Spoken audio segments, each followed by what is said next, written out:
ఇక మొత్తం మీద అనుకున్నట్టుగానే కాంగ్రెస్ పార్టీకి సంబంధించిన పదవులకు సంబంధించి మరోవైపు క్యాబినెట్ విస్తరణ కేబినెట్ విస్తరణ జరుగుతుంది, మంత్రివర్గ విస్తరణ జరుగుతుంది, కొత్త వాళ్ళకు పదవులు వస్తాయి, అట్లా ఇట్లా అని చెప్పేసి మనం అనుకుంటే మళ్ళీ కూడా ఉట్టిదే అయింది. అసలు యాక్చువల్గా మంగళవారం ప్రకటిస్తారంటే ఇవాళ ప్రకటిస్తారని చెప్పినారు, తెలిసా అంటే అన్నారు.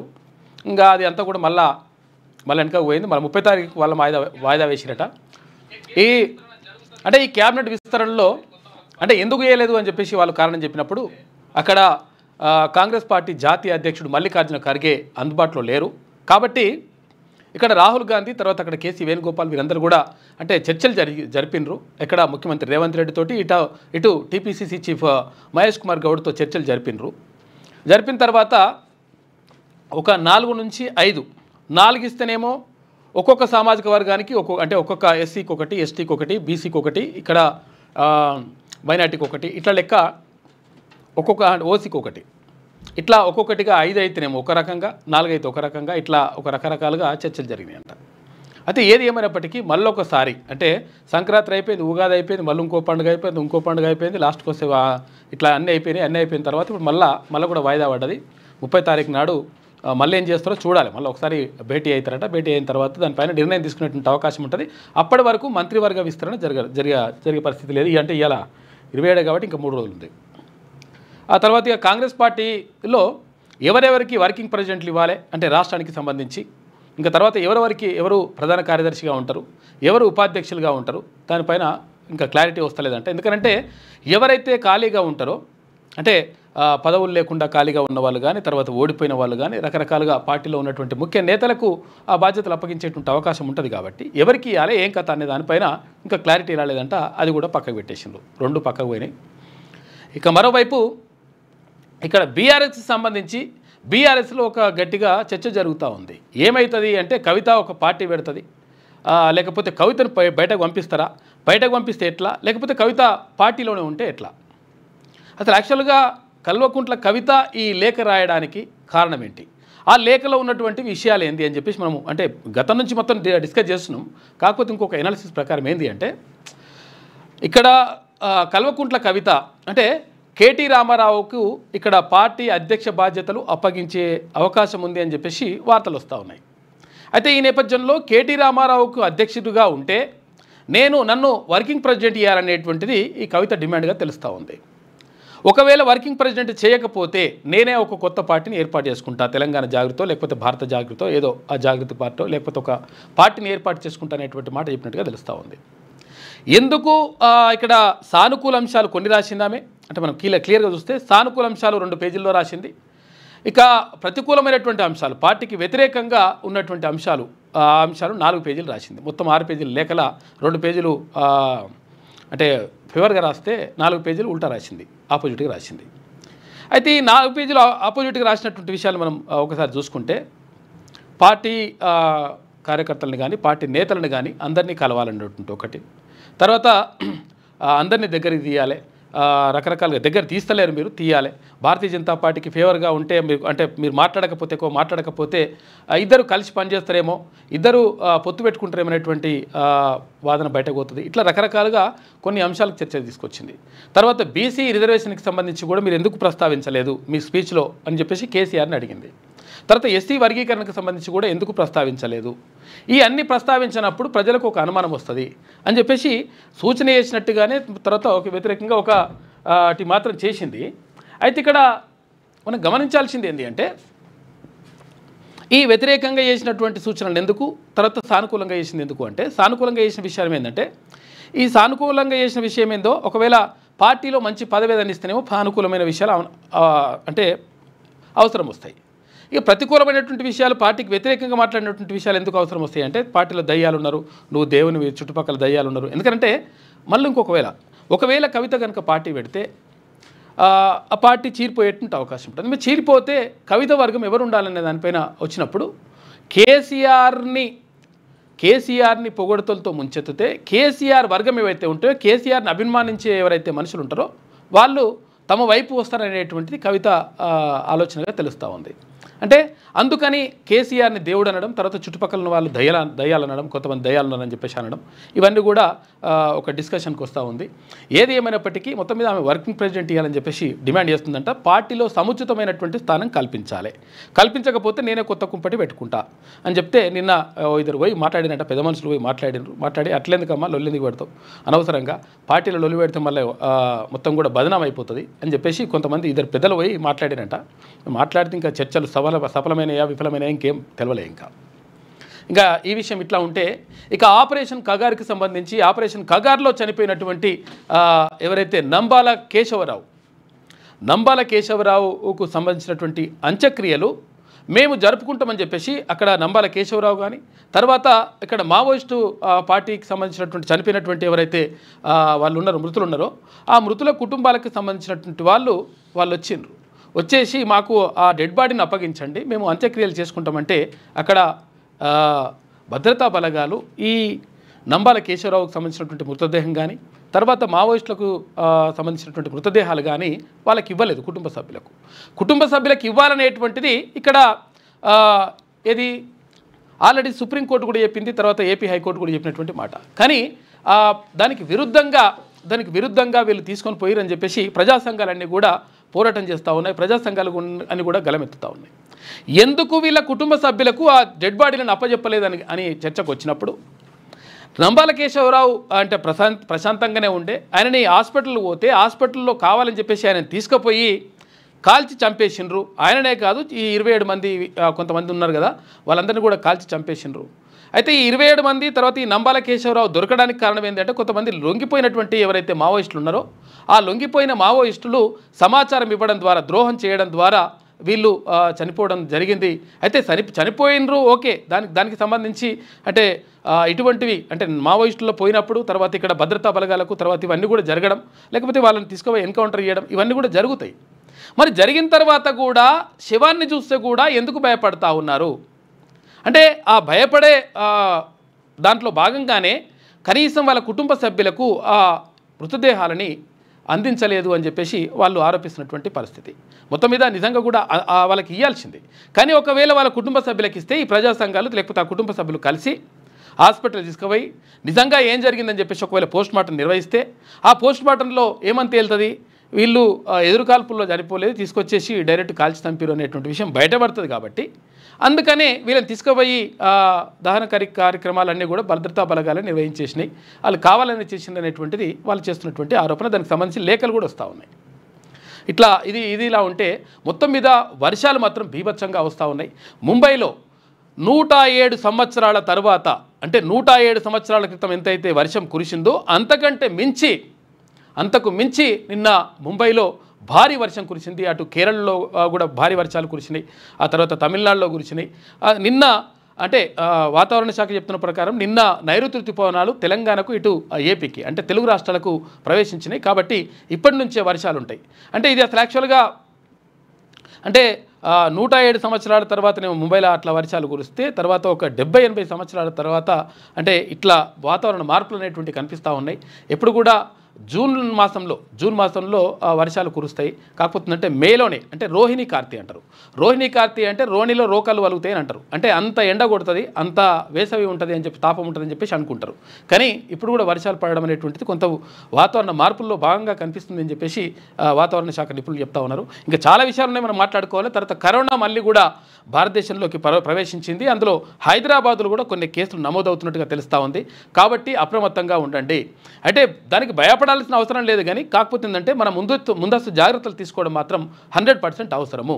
ఇప్పటికీ భారతదేశంలో నలుగురు ఈ కరోనా బారిన పడి ఈ కొత్తగా చనిపోయినట్టుగా తెలుస్తూ ఉంది. కాబట్టి దానికి సంబంధించి కూడా జాగ్రత్తగా ఉండాలి. ఇంకా చాలా విషయాలను మనం మాట్లాడుకుందాం. ముందుగా మన న్యూస్లో ఈనాడు దినపత్రికను చూద్దాం. ముంబైలో కుండపోత, చిగురుటాకులా వణికిన ఆర్థిక రాజధాని. 75 ఏళ్లలో మొదటిసారిగా ముందే వచ్చేసిన నైరుతి. గంటల వ్యవధిలోనే కుంభవృష్టి, వెల్లువెత్తిన వరద నీరు. ఇక మునిగిపోయిన భూగర్భ మెట్రో లైన్లు. కొలాబాలో 107 ఏళ్ల తర్వాత ఈ రికార్డు వర్షపాతం నమోదైందంట. కేరళలో 11 జిల్లాలకు రెడ్ అలర్ట్ జారీ చేసిండ్రు. చాలా రాష్ట్రాల్లో కూడా స్కూళ్లకు కూడా సెలవులు ప్రకటించినటువంటి పరిస్థితి నెలకొన్నది. దేశ ఆర్థిక రాజధాని ముంబై అతలాకుతలమైంది. పక్షం రోజుల ముందుగానే నైరుతి రుతుపవనాలు రావడంతో కుండపోత వానతో చిగురుటాకులా వణికిపోయింది. ప్రజాజీవనం అస్తవ్యస్తమైంది. కొలాబాలో 207 మిల్లీమీటర్ల వర్షపాతం నమోదైంది. అక్కడి అబ్జర్వేటరీలో 1918లో మే నెలలో మొత్తం మీద 279.4 మిల్లీమీటర్ల వర్షపాతం నమోదైతే కావడం ఇంతవరకు రికార్డుగా ఉంది. అయితే తాజా వానలతో మే నెలలో 295 మిల్లీమీటర్ల నమోదు కావడంతో 107 ఏళ్ల ఆ రికార్డు చెరిగిపోయింది. అయితే గత 75 ఏళ్లలో ఇంత త్వరగా ఋతుపవనాలు ముంబైని తాకడం ఇదే మొదటిసారి అని భారత వాతావరణ విభాగం అధికారులు వెల్లడించారు. సోమవారం తెల్లవారుజాము నుంచే అనేక ప్రాంతాలు కుండపోత వర్షాలు ముంచెత్తినాయి. ఇక రోడ్లు, రైళ్లు, తర్వాత మెట్రో సేవలకు అంతరాయం ఏర్పడింది. ఉదయం 11 గంటల సమయానికి నారిమన్ పాయింట్ స్టేషన్లో 252 మిల్లీమీటర్లు, బైకుల్లా ఈ వార్డుల్లో 213 మిల్లీమీటర్లు, కొలాబాలో 207 మిల్లీమీటర్లు చొప్పున వర్షపాతం నమోదైందంట. భారీ వర్షాలతోటి అతలాకుతలం అయిపోయింది మొత్తం కూడా ముంబై. అయితే ఇక్కడ లోతట్టు ప్రాంతాల్లో ఉన్నటువంటి ప్రజలను, అంటే కొంతమంది ఒక 48 మంది ఆ లోతట్టు ప్రాంతాల్లో మొత్తం కూడా వర్షం నీటిలో చిక్కుకొని పోతే వాళ్ళని రక్షించి సురక్షిత ప్రాంతాలకు చేర్చిండ్రంట. కాబట్టి ముంబై మొత్తం చాలా దారుణంగా ఉంది పరిస్థితి. మొన్న ఢిల్లీలో కూడా అదే పరిస్థితి. ఢిల్లీలో కూడా అక్కడ ఏది ఎయిర్పోర్ట్ దగ్గర మొత్తం పైకప్పు కూలిపోయింది కింద. రోడ్లన్నీ చెరువులు. వర్షాల కారణంగా ముంబైలో రోడ్లన్నీ చెరువులను తలపించాయి. ప్రజలు తీవ్ర ఇబ్బందులు ఎదుర్కొన్నారు. భూగర్భ మెట్రో లైన్లలో భారీగా వర్షపు నీరు చేరింది. ఆచార్య చౌక్ భూగర్భ స్టేషన్ వద్ద నిర్మాణంలో ఉన్న ఓ గోడ కూలిపోయిందంట.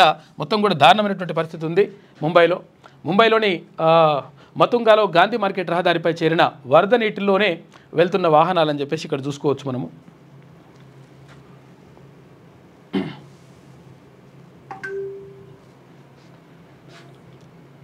ఇంకో ఢిల్లీలో ఇది ఉంటే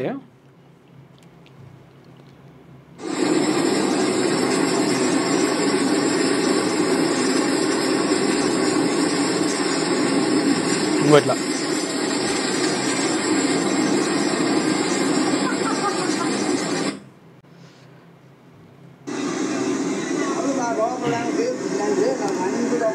పూరి తీరంలో మొత్తం కూడా ఇట్లా వచ్చేస్తున్నాయట నీళ్ళు, వాటర్ అక్కడ సముద్రంలో. క్రికెట్ అసోసియేషన్ అధ్యక్షుడు స్నేహ శిష్ గంగూలీ ఆయన భార్య వెళ్ళినట్టు అక్కడికి. భారీ వర్షాలతోటి మొత్తం అతలాకుతలం అయిపోతుంది పరిస్థితి అంతా.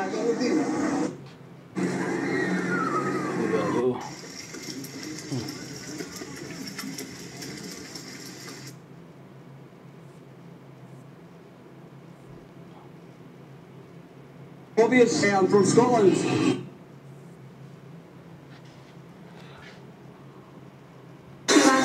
ఇక్కడ ముంబైలో ఆ రైలు ఎట్లా పోతున్నాయి చూడండి ఒకసారి.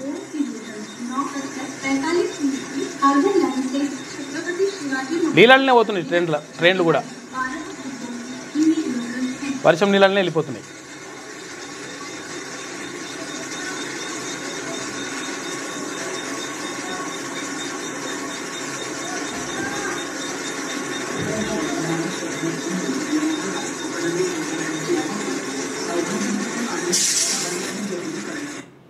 ముంబై మొత్తం అతలాకుతలమైంది.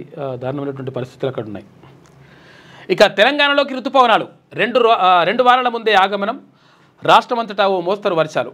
రాష్ట్రంలోకి నైరుతి ఋతుపవనాలు వచ్చేశాయి. దీంతో ఒక్కసారిగా వాతావరణం మారిపోయింది. సాధారణంగా ఏటా జూన్ 8 నుంచి 12వ తేదీల మధ్య ఋతుపవనాలు రాష్ట్రాన్ని తాకుతాయి. అయితే గతేడాది జూన్ 3న వచ్చాయి. ఈసారి సాధారణం అంచనా కన్నా 16 రోజుల ముందుగానే మే 26నే దక్షిణ సరిహద్దు ప్రాంతంలో మొత్తం కూడా వచ్చేసినాయి వర్షాలని చెప్పేసి చూస్తున్నాము. భారీ వర్షాలు ఉన్నాయి, దారుణమైనటువంటి పరిస్థితులు ఉన్నాయి. ఇక కాంగ్రెస్ పార్టీకి సంబంధించి తర్వాత ఇక్కడ మంత్రివర్గ విస్తరణకు సంబంధించి వార్త చూసుకుంటే 30న ఖరారు, అది కూడా క్వశ్చన్ మార్క్ తోటి, గ్యారంటీ లేదాడా. పిసిసి కార్యవర్గం మంత్రివర్గ విస్తరణపై నిర్ణయాలు వాయిదా. ఇక ఢిల్లీలో ఏఐసిసి అధ్యక్షుడు ఖర్గే అందుబాటులో లేనందువల్లనే వాయిదా వేస్తున్నట్టుగా వాళ్ళు చెప్పినట. 4 ఎంపీలు 5 ఎమ్మెల్యేలకు కార్యవర్గంలో చోటు అని చెప్పేసి అది కూడా ఆశ్చర్యార్థకం. ఒక ఎంపీకి రాష్ట్ర వర్కింగ్ ప్రెసిడెంట్ పదవి దక్కే అవకాశం. రాష్ట్ర మంత్రివర్గ విస్తరణ, పిసిసి కార్యవర్గం ఎంపిక ఈ నెల 30కి వాయిదా పడ్డాయి. అయితే వాస్తవానికి సోమవారమే ఈ రెండింటికి నేతల పేర్లను కాంగ్రెస్ అధిష్టానం ఖరారు చేయాల్సి ఉంది.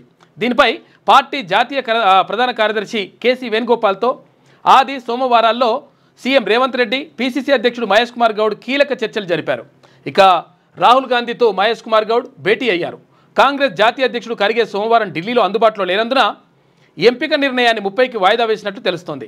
అయితే ఖర్గేతో ఈ నెల 30న సమావేశం ఉంటుందని, ఆ రోజున మళ్ళీ ఢిల్లీకి రావాలని సీఎం రేవంత్ రెడ్డి, మహేష్ కుమార్ గౌడ్లకు అధిష్టానం సూచించినట్లుగా తెలుస్తూ ఉంది. ఇంకో ఇట్లున్నదంట. మొత్తం మీద ఇక్కడ మంత్రివర్గ విస్తరణకు సంబంధించి కూడా క్లారిటీ రాలేదు. తర్వాత ఇక్కడ పార్టీ పదవులకు సంబంధించి, రాష్ట్రంలో పార్టీ పదవులకు సంబంధించి కూడా అక్కడ ఖరారు కాలేదంట, ఇక క్లారిటీ రాలేదంట. రాహుల్ గాంధీతో పీసీసీ అధ్యక్షుడు భేటీ అని చెప్పేసి ఒక వార్త కనిపిస్తూ ఉంది.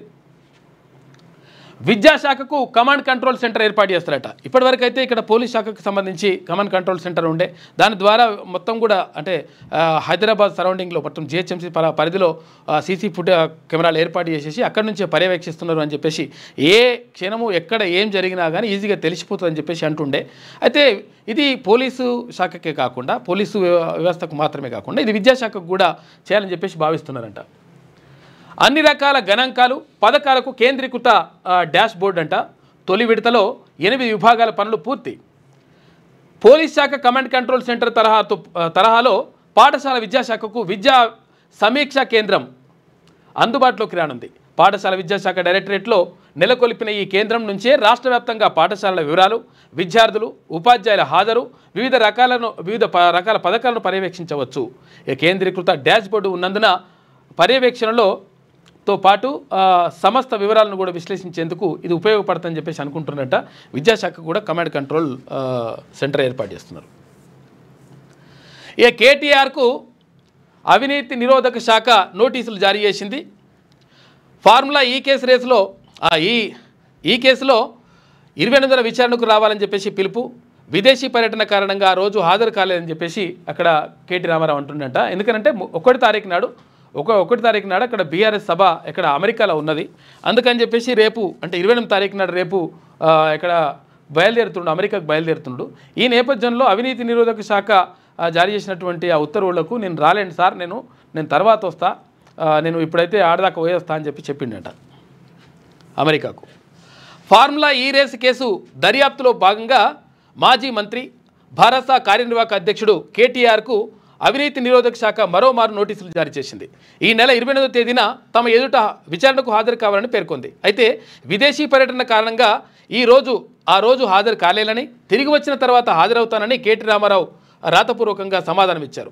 2024 ఫిబ్రవరి 10న హైదరాబాద్లో నిర్వహించి తలపెట్టిన ఫార్ములా ఈ రేసులో అవకతవకలు జరిగాయని, అనుమతులు లేకుండానే అప్పటి భరత ప్రభుత్వం విదేశీ సంస్థకు 55 కోట్ల రూపాయల నిధులు చెల్లించినట్లు ఆరోపణలపై అవినీతి నిరోధక శాఖ కేసు నమోదు చేసిన విషయం తెలిసిందే. అందులో భాగంగా నువ్వు నీ కథ ఏందో చెప్పు, అసలు యాక్చువల్గా ఏం జరిగిందో చెప్పు అని చెప్పేసి అడిగితే, నేను రాను సార్, నేను అమెరికాకు పోయొచ్చేది ఉందో ఆల్రెడీ షెడ్యూల్ ఉన్నది, కాబట్టి నాడు సభకు పోయొచ్చిన తర్వాత నేను చూసుకుంటా అని చెప్పిండట. ఇక ఎమ్మెల్సీ కవితతో దామోదర్ రావు, మోహన్ రావు భేటీ అయినరు. ఎందుకు భేటీ అయినరు అంటే ఆమె అలిగింది. అలగడమే కాదు, ఒక బాణాన్ని కూడా ఎక్కుపెట్టింది. ఈ బాణం ఎక్కుపెట్టినప్పుడు కూడా ఏమే జరిగిందంటే, అసలు యాక్చువల్గా ఈమె అమెరికా నుంచి బయలుదేరిన తర్వాత అసలు యాక్చువల్ లేఖ రాసిందేమో అప్పుడు గతంలోనే రాసిందట. 15 రోజుల కింద 16 రోజుల కింద లేఖ రాస్తే ఆ లేఖ ఎవరికి తెలుస్తుంది? ఈ లేఖ వివరాలు ఎవరికి తెలిసే అవకాశం ఉంటుందంటే, తెలిస్తే కవితనన్నా లీక్ ఇవ్వాలి, ఎందుకంటే రాసినామే. లేకపోతే కేసీఆర్ అన్న లీక్ ఇవ్వాలి. లేకపోతే ఒకవేళ నిజంగా మరి పక్కకున్న సంతోష్ రావు లేకపోతే ఇంకోరన్నా లీక్ చేస్తున్నారు అనుకుంటే లీక్ చేసేటువంటి అవకాశం లేదు. ఎందుకంటే ప్రతికూల అంశాలు ఉన్నాయి, దాంట్లో అట్లున్నాయి కాబట్టి వాళ్ళు లీక్ చేసేటువంటి అంశాలు లేవు, అవకాశం లేదు. అయితే తర్వాత ఈ లీక్ అయినటువంటి లేఖ ఎక్కడ ప్రత్యక్షమైంది ఫస్ట్ అంటే ఇక్కడ కాంగ్రెస్ దాని సోషల్ మీడియాలో ప్రత్యక్షమైందట. దీని ద్వారా అర్థమవుతుంది ఏంటంటే మరి ఆమెనే ప్రత్యేకంగా పంపించి ఇట్లా బదనాం చేస్తుందా అనేటువంటి ఆరోపణలు కూడా వస్తున్నాయి. సరే, ఏది ఏమైనప్పటికీ అమ్మా నువ్వు ఇట్లా మాట్లాడితే కరెక్ట్ కాదు, ఈ పార్టీలో ఉంటే పార్టీ పైన మాట్లాడితే కరెక్ట్ కాదు, తర్వాత నాయన ఏమైనా ఉంటే నాయనతో డైరెక్ట్గా మాట్లాడుకోవాలి, కానీ నువ్వు ఏ మాటలు లేకున్నా కానీ మేము మాటలు కలిపే ప్రయత్నం చేస్తాం, కాబట్టి నువ్వు అట్లేం మాట్లాడొద్దు, కాబట్టి నువ్వు మంచిగా ఉండాలని చెప్పేసి పార్టీతో సఖ్యతగా ఉండాలని చెప్పేసి పోయి కలిసిరాట పెద్ద మనుషులు. ఎవరు? దామోదర్ రావు తర్వాత మోహన్ రావులు ఇద్దరు పోయి కలిసి వచ్చిండ్రంట. కలిసి వస్తే ఇంకా ఆమె ఏం నిర్ణయం తీసుకుంది ఏం కథ అనేది తెలియదు. అయితే ఒకవేళ నాకు ఇప్పుడు పార్టీలో అధ్యక్ష పదవి కేటీ రామారావుకి ఇస్తున్నారు అంటే మరి నాకు ఏది వర్కింగ్ ప్రెసిడెంట్ బాధ్యతలు నాకు ఇవ్వాలని చెప్పేసి ఆమె డిమాండ్ చేస్తుందంట. లోపల డిమాండ్ చేస్తే ఒకవేళ ఇస్తేనేమో ఓకే, ఇవ్వకపోతే నేనే పార్టీ పెట్టుకుంటా అని చెప్పేసి చెప్తుందంట. మరి చూడాలి ఏం జరుగుతుందో. అయితే అవును, కానీ ఇంకో విషయం ఏంటంటే ఇక్కడ ఏది కేసీఆర్ ఒక వ్యూహాత్మకంగా ముందుకెళ్తా ఉన్నాడు. తర్వాత ఒక పద్ధతి ప్రకారం అంటే ఎవరైతే గెలిచినటువంటి బీఆర్ఎస్ పార్టీ నుంచి గెలిచినటువంటి ఎమ్మెల్యేలతో పాటు తర్వాత ఎవరైతే ఓడిపోయినటువంటి ఎమ్మెల్యే క్యాండిడేట్లు ఎవరైతే ఉంటారో వాళ్ళందరినీ కూడా ప్రజల దగ్గరికి ఊర్రని ఆయన మీరు రెగ్యులర్గా పోయి వాళ్ళని కలవండి. ఈ కలవడం ద్వారా ఏమవుతుంది అంటే కాంగ్రెస్ పార్టీ నుంచి గెలిచినటువంటి కానీ లేకపోతే ఇతర పార్టీ నుంచి గెలిచినటువంటి ఎవరైతే ఎమ్మెల్యేలు ఉంటారో వాళ్ళకు చెడ్డ పేరు వస్తుంది. ఎందుకంటే అరే ఓడిపోయినా కానీ మా దగ్గరకు వచ్చి కలిసిపోతుంటారు ఆయన, ఉన్నోడైతే కనీసం ఇక్కడ పట్టించుకుంటలేడు అనేటువంటి ఆరోపణలు రావాలని ఒక ప్లాన్ మాత్రం మంచిగా వేస్తున్నట్టు ఆయన స్కెచ్ చేస్తున్నట్ట. ఆ స్కెచ్లో ఒకవేళ మరి ఇప్పుడున్నటువంటి కాంగ్రెస్ పార్టీలో ఉన్నటువంటి కానీ లేకపోతే ఇంకా మిగతా పార్టీలో ఉన్నటువంటి ఎమ్మెల్యేలు ఎవరైతే ఉంటారో వాళ్ళు నిజంగా ప్రజలతోటి సఖ్యతతో లేకపోతే కేసీఆర్ చేసినటువంటి వ్యూహం ఫలించేటువంటి అవకాశం ఉంటుంది. ఎందుకంటే అరే ఓడిపోయినా కానీ మా దగ్గరకు వస్తున్నారు, మరి గెలిచినా కానీ మీకేం పుట్టిందిరా నాయన అనే పరిస్థితి తీసుకురావడానికి కేసీఆర్ ప్లాన్ చేస్తున్నట్ట. కాబట్టి మీరు అందరూ కూడా పబ్లిక్ దగ్గరికి వెళ్ళండి, ప్రజలతో మమేకం కండి, వాళ్ళ సమస్యలు ఏందో తెలుసుకోండి, వాళ్ళ సమస్యలపైన పోరాటం చేయండి. చేస్తే ఆటోమేటిక్గా ఓడిపోయినా గెలిచినా కానీ కేసీఆర్ నయం ఉండరా నాయన అనే కాడికి తీసుకురావాలని చెప్పేసి కాక ప్లాన్ చేసి పంపిస్తున్నట్ట. అది లెక్క. ఇగో ఇది ఈనాడులో ఉన్నటువంటి ప్రధాన కథనాలు. అయితే ఒకసారి మనము వెలుగు దినపత్రిక చూద్దాం. ఇక్కడ కూడా అదే ప్రధాన వార్త కనిపిస్తూ ఉంది. ముంబైని ముంచెత్తిన వాన, 107 నాటి వర్షపాతం రికార్డు బ్రేక్ అయింది. 29.5 సెంటీమీటర్ల నమోదు, చాలా చోట్ల 20 సెంటీమీటర్ల వరకు పైగా వర్షపాతం నమోదైంది. 16 రోజుల ముందే నైరుతి ఋతుపానులు వచ్చినాయి. 77 ఏళ్ల తర్వాత ఇదే తొలిసారి. ఎప్పుడు వచ్చినట్ట?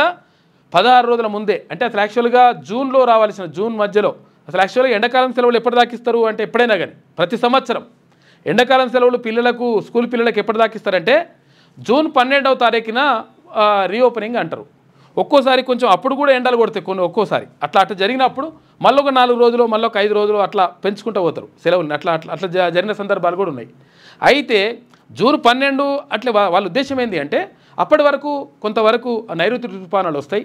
ఋతుపానులు వచ్చిన తర్వాత ఆటోమేటిక్గా వర్షాలు స్టార్ట్ అవుతాయి. వర్షాలు స్టార్ట్ అయితే ఈ ఎండ ప్రభావం అనేటువంటి తగ్గుతుంది. తగ్గితే పిల్లలు స్కూల్కి వెళ్ళడానికి అవకాశం ఉంటుంది అనేటువంటిది విద్యాశాఖ యొక్క ఉద్దేశం. అయితే ఇప్పుడు మే ఈ లాస్ట్ వీక్లోనే మొత్తం కూడా వర్షాలు రావడంతో, అంటే ఇంకా 2 వారాలు ఉండగానే వర్షాలు రావడంతో మొత్తం కూడా ఇది 75 సంవత్సరాల తర్వాత ఇదే ఫస్ట్ టైం అంట ఇట్లా రావడం. జనజీవనం అస్తవ్యస్తం, స్తంభించిన రవాణా. ముంబై, తానే, తర్వాత రాయగఢ్, రత్నగిరి ప్రాంతాలకు రెడ్ అలర్ట్ జారీ చేసిండ్రు. ముంపు ఏరియాలోని 48 మందిని రక్షించిన అధికారులు అని చెప్పేసి ముంబైలో రక్షించారట వాళ్ళని. నయమే. ఇక రాష్ట్రానికి నైరుతి 2 వారాల ముందే వచ్చిన వానాకాలం. ఉమ్మడి మహబూబ్ నగర్, వికారాబాద్లోకి విస్తరణ. మరో 5 రోజుల్లో రాష్ట్రమంతటా వర్షాలు ఉంటాయంట. 15 ఏళ్ల తర్వాత సీజన్కు ముందే ఋతుపవనాలు ఎంటర్ అయినాయి రాష్ట్రంలోకి. రాష్ట్రంలో వానాకాలం వచ్చేసింది. ఇక గత 10-15 ఏళ్లలో ఎన్నడూ లేని విధంగా 2 వారాల ముందే నైరుతి ఋతుపవనాలు రాష్ట్రంలోకి ప్రవేశించాయి. సోమవారం ఉమ్మడి మహబూబ్నగర్ జిల్లా వ్యాప్తంగా వికారాబాద్ జిల్లాలోని కొన్ని ప్రాంతాల్లోకి ఎంటర్ అయ్యాయి. ఇక మరో 5 రోజుల్లో రాష్ట్రమంతటా మాన్సూన్ విస్తరించేందుకు అనుకూల పరిస్థితులు ఉన్నట్లుగా వాతావరణ శాఖ తెలుపుతూ ఉంది. కాబట్టి జాగ్రత్తగా ఉండండి. ఒక రకంగా సంతోషం, ఒక రకంగా బాధ. ఎందుకంటే తొందర వానలు వచ్చినాయి, బాగా వర్షాలు వచ్చినాయి. లోతట్టు ప్రాంతాలు ముంపునకు గురైతున్నప్పుడు కొంతవరకు అలర్ట్గా ఉండాలి. ఇక రైతులకు ఒక రకంగా మేలు జరిగేటువంటి అవకాశం ఉంటుంది. ఎందుకంటే వర్షాలు వస్తే వాళ్ళు పంటలు వేసుకుంటారు. తర్వాత ఈ రోహిణిలో వేసినటువంటి విత్తనాలు ఏవైతే ఉంటాయో అవి మంచిగా మొలకెత్తుతాయంట. కాబట్టి ఇప్పుడు తొందరగా విత్తనాలు వేసుకునే అవకాశం ఉంటుంది. కాబట్టి అది ఒక సంతోషకరమైన వార్త. ఇక మళ్ళీ ఇందులో కూడా అన్ని పేపర్లో కూడా దాదాపు ఈ వార్తను కవర్ చేసింది. ఎందుకంటే ఇది ప్రధానంగా దీనిపైన డిస్కషన్ జరిగింది. ఇవాళ మంత్రివర్గ విస్తరణ జరుగుతుంది, ప్రకటిస్తారు అని చెప్పేసి నిన్న డిసైడ్ అవుతుంది. మంగళవారం నాడు ప్రకటిస్తారు అనేటువంటిది అనుకున్నారు, కానీ ఇట్లా కొంతవరకు లేట్ అయిపోతుందంట. 4 బెర్తులకు 7 రాష్ట్ర కేబినెట్ విస్తరణపై రాహుల్ గాంధీ చేతికి లిస్ట్ వచ్చిందంట. ఎస్సీ, ఎస్టీ, బీసీ, ఓసీల్లో ఒక్కొక్కరికి ఛాన్స్ ఇచ్చే అవకాశం ఉందంట. ఈ నెల 30న ఖర్గేతో చర్చించాక అధికారిక ప్రకటన. రాహుల్ గాంధీతో విడివిడిగా కేసీ వేణుగోపాల్, ముఖేష్ గౌడ్, మహేష్ గౌడ్ భేటీ అంట. మంత్రివర్గ విస్తరణ, పీసీసీ కార్యవర్గంపై లిస్ట్ ఇచ్చిన కేసీ వేణుగోపాల్. అనంతరం పీసీసీ చీఫ్ మహేష్ కుమార్ గౌడ్తో మాట్లాడిన రాహుల్ ప్రకృతి చికిత్సలో ఉన్న ఏఐసీసీ చీఫ్ ఖర్గే, ఆయన ప్రకృతి చికిత్స కోసం వెళ్ళినట్ట, కొంచెం ఆరోగ్యం బాగాలేకపోతే. 30న ఢిల్లీకి రాగానే తుది నిర్ణయం తీసుకుంటారట. హైదరాబాద్కు తిరుగుపయనమైన సీఎం రేవంత్ రెడ్డి అని చెప్పేసి ఒక వార్త కనిపిస్తూ ఉంది. రాష్ట్ర కేబినెట్లో కొత్తగా 4గురికి ఛాన్స్ దక్కనుంది. ఈ మేరకు కాంగ్రెస్ హైకమాండ్ లిస్టుకు తుది మెరుగులు దిద్దుతున్నది. వాస్తవానికి గత మంగళవారమే, అంటే ఈ మంగళవారమే ప్రకటన రావాల్సి ఉన్నా ఏఐసీసీ చీఫ్ ఖర్గే అందుబాటులో లేకపోవడంతో ఈ నెల 30కి వాయిదా పడింది. ప్రస్తుతం ట్రీట్మెంట్ తీసుకుంటున్నందున ఆయన షెడ్యూల్ ప్రకారం మంగళవారం ఢిల్లీకి చేరుకోవాల్సి ఉంది. అయితే చికిత్సను డాక్టర్లు మరో 2 రోజులు పొడిగించాలని ఏఐసీసీ వర్గాలు తెలిపాయి. ఈ నెల 30న ఖర్గే ఢిల్లీకి చేరుకోనున్నారు. కాగా కేబినెట్ విస్తరణ మళ్లీ వాయిదా పడడంతో సీఎం రేవంత్ రెడ్డి ఢిల్లీ నుంచి హైదరాబాద్కు తిరిగి పయనమైనట. ఇక రాహుల్తో సమావేశాలు. సోమవారం ఢిల్లీ 10 జన్పథ్లోని సోనియా గాంధీ ఇంట్లో కాంగ్రెస్ అగ్రనేత రాహుల్ గాంధీతో పాటు పార్టీ వ్యవహారాల general secretary KC Venugopal, PCC chief Mahesh Kumar Goud వేరువేరుగా భేటీ అయ్యారు. తొలుత కేసీ వేణుగోపాల్ కేరళలోని నీలంబూర్ అసెంబ్లీ బై ఎలక్షన్కు సంబంధించిన పార్టీ అభ్యర్థి ప్రకటనపై రాహుల్తో చర్చించారు. ఇక ఆర్యధన్ షౌకత్ను బరిలోకి దింపాలని నిర్ణయించారు. అనంతరం తెలంగాణ మంత్రివర్గ విస్తరణతో పాటు పీసీసీ నూతన కార్యవర్గం అంశాలను రాహుల్కు బ్రీఫ్ చేసినట్లు తెలిసింది. అయితే 4 మంత్రి పదవుల భర్తీకి సంబంధించి 7గురి పేర్లను ప్రయారిటీలో ఉన్నాయని వివరించారు. దానిపై లిస్టు అందజేసినట్లు తెలిసింది. అలాగే 4 వర్కింగ్ ప్రెసిడెంట్లు, తక్కువ సంఖ్యతో కూడినటువంటి పీసీసీ కార్యవర్గ లిస్టును సమర్పించినట్లు సమాచారం. అనంతరం పీసీసీ చీఫ్ మహేష్ కుమార్ గౌడ్ కుటుంబ సమేతంగా రాహుల్ను కలిశారు. మహేష్ కుమార్ గౌడ్ కుటుంబ సభ్యులతో కాసేపు ముచ్చటించిన రాహుల్ తర్వాత ఆయనతో ప్రత్యేకంగా భేటీ అయ్యిందంట. భేటీ అయ్యి మరి పార్టీలో ఎట్లా చేద్దాం, ఏం కథ, ఎవరెవరికి ఏమేమి పదవులు ఇద్దాం, ఇక్కడ వర్కింగ్ ప్రెసిడెంట్లు ఎంతమందికి ఇద్దాం, ఎవరెవరికి ఇద్దాం, తర్వాత ఉపాధ్యక్షులు ఎంతమందికి ఇద్దాం, అవి ఎవరెవరికి ఇద్దాం, అసలు యాక్చువల్గా పార్టీ గురించి పనిచేస్తున్న వాళ్ళకి ఇద్దామా, లేకపోతే ఇప్పుడు ఎమ్మెల్యేలా ఓడిపోయిన వాళ్ళకి ఇద్దామా, లేకపోతే గెలిచిన వాళ్ళకి ఇద్దామా, ఏం చేద్దామనే దానిపైన ప్రధానంగా చర్చ జరిగిందంట. ఇంకా క్లారిటీ రావాల్సింది. ఢిల్లీలో రాహుల్కు అభినందన సభ. తెలంగాణలో కులగణన సక్సెస్ నేపథ్యంలో నిర్వహించాలని కాంగ్రెస్ ఓబీసీ నేతల నిర్ణయం. అసలు యాక్చువల్గా వీళ్ళు ఢిల్లీలో ఎందుకు నిర్వహించాలనుకుంటున్నారు? నిజంగా ఒకవేళ తెలంగాణలో కులగణన చేసినందుకు సక్సెస్ నిజంగా అయినందుకు ఒకవేళ ఆయనకు అభినందన సభ పెడితే రాహుల్ గాంధీకి తెలంగాణలో పెట్టాలి. ఎందుకు తెలంగాణలో పెట్టాలంటే తెలంగాణలో ప్రజలందరూ కూడా హర్షిస్తున్నారు, చాలా సంతోషపడుతున్నారు కాబట్టి పెట్టాలి. కానీ ఢిల్లీలో ఎందుకు పెడుతున్నారంటే వీళ్ళు ఓబీసీ నేతలు ఢిల్లీలో పెట్టాలని ఎందుకు ప్లాన్ చేసుకుంటున్నారు అని ఆలోచించినప్పుడు ఏం లేదు కథ. విషయం ఏంటంటే తెలంగాణలో సక్సెస్ అయిందని అంటున్నారు. తెలంగాణ సక్సెస్ అయితే కాదు, ఈ సక్సెస్ ఏం కాలేదు, మొత్తం కూడా అంతా కూడా అన్యాయం జరిగింది, పూర్తి స్థాయిలో లెక్కలు బయటకు రాలేదు కాబట్టి అని చెప్పేసి తెలంగాణ ప్రజల నుంచి అంటే బీసీ వర్గాల నుంచి వ్యతిరేకత వచ్చేటువంటి అవకాశం ఉన్నటువంటి నేపథ్యంలో ఢిల్లీలో పెట్టుకుంటే ఎవరేమన్నారు కదగా, అందుకని ఢిల్లీలో పెట్టాలని చెప్పేసి చూస్తున్నారని అంటున్నారు. తెలవాలి, ఇక చూడాలి. ఇక ఢిల్లీలోని ఐఐసీలో సదస్సు. తెలంగాణ నుంచి హాజరైన బీసీ మంత్రులు, ఎంపీలు, ఎమ్మెల్యేలు, కార్పొరేషన్ చైర్మన్లు అందరూ కూడా హాజరయ్యారట. ఢిల్లీలో పెట్టుకున్నారు సభ. ఎందుకంటే ఇక్కడ పెడితే యాక్చువల్గా ఇక్కడ మంచి చేసి ఉంటేనే పెట్టాలి సభ. ఇక 6 4పై ఫోకస్ పెడుతున్నట. ఏది 6 మంత్రి పదవులు ఖాళీగా ఉన్నాయి. ఇప్పుడు ముఖ్యమంత్రితో కలిపి 12 మంది మంత్రులుగా ఉన్నారు. అంటే 11 + 1 12 మంది ఉన్నారు. అయితే ఇప్పుడు మొత్తం మనకు రాష్ట్రంలో ఎంతమందికి అవకాశం ఉంది అంటే 18 మందికి అవకాశం ఉన్నది. మరి 18 మందికి అవకాశం ఉన్నప్పుడు ఇంకా 6 మంత్రి పదవులు ఖాళీగా ఉన్నాయి.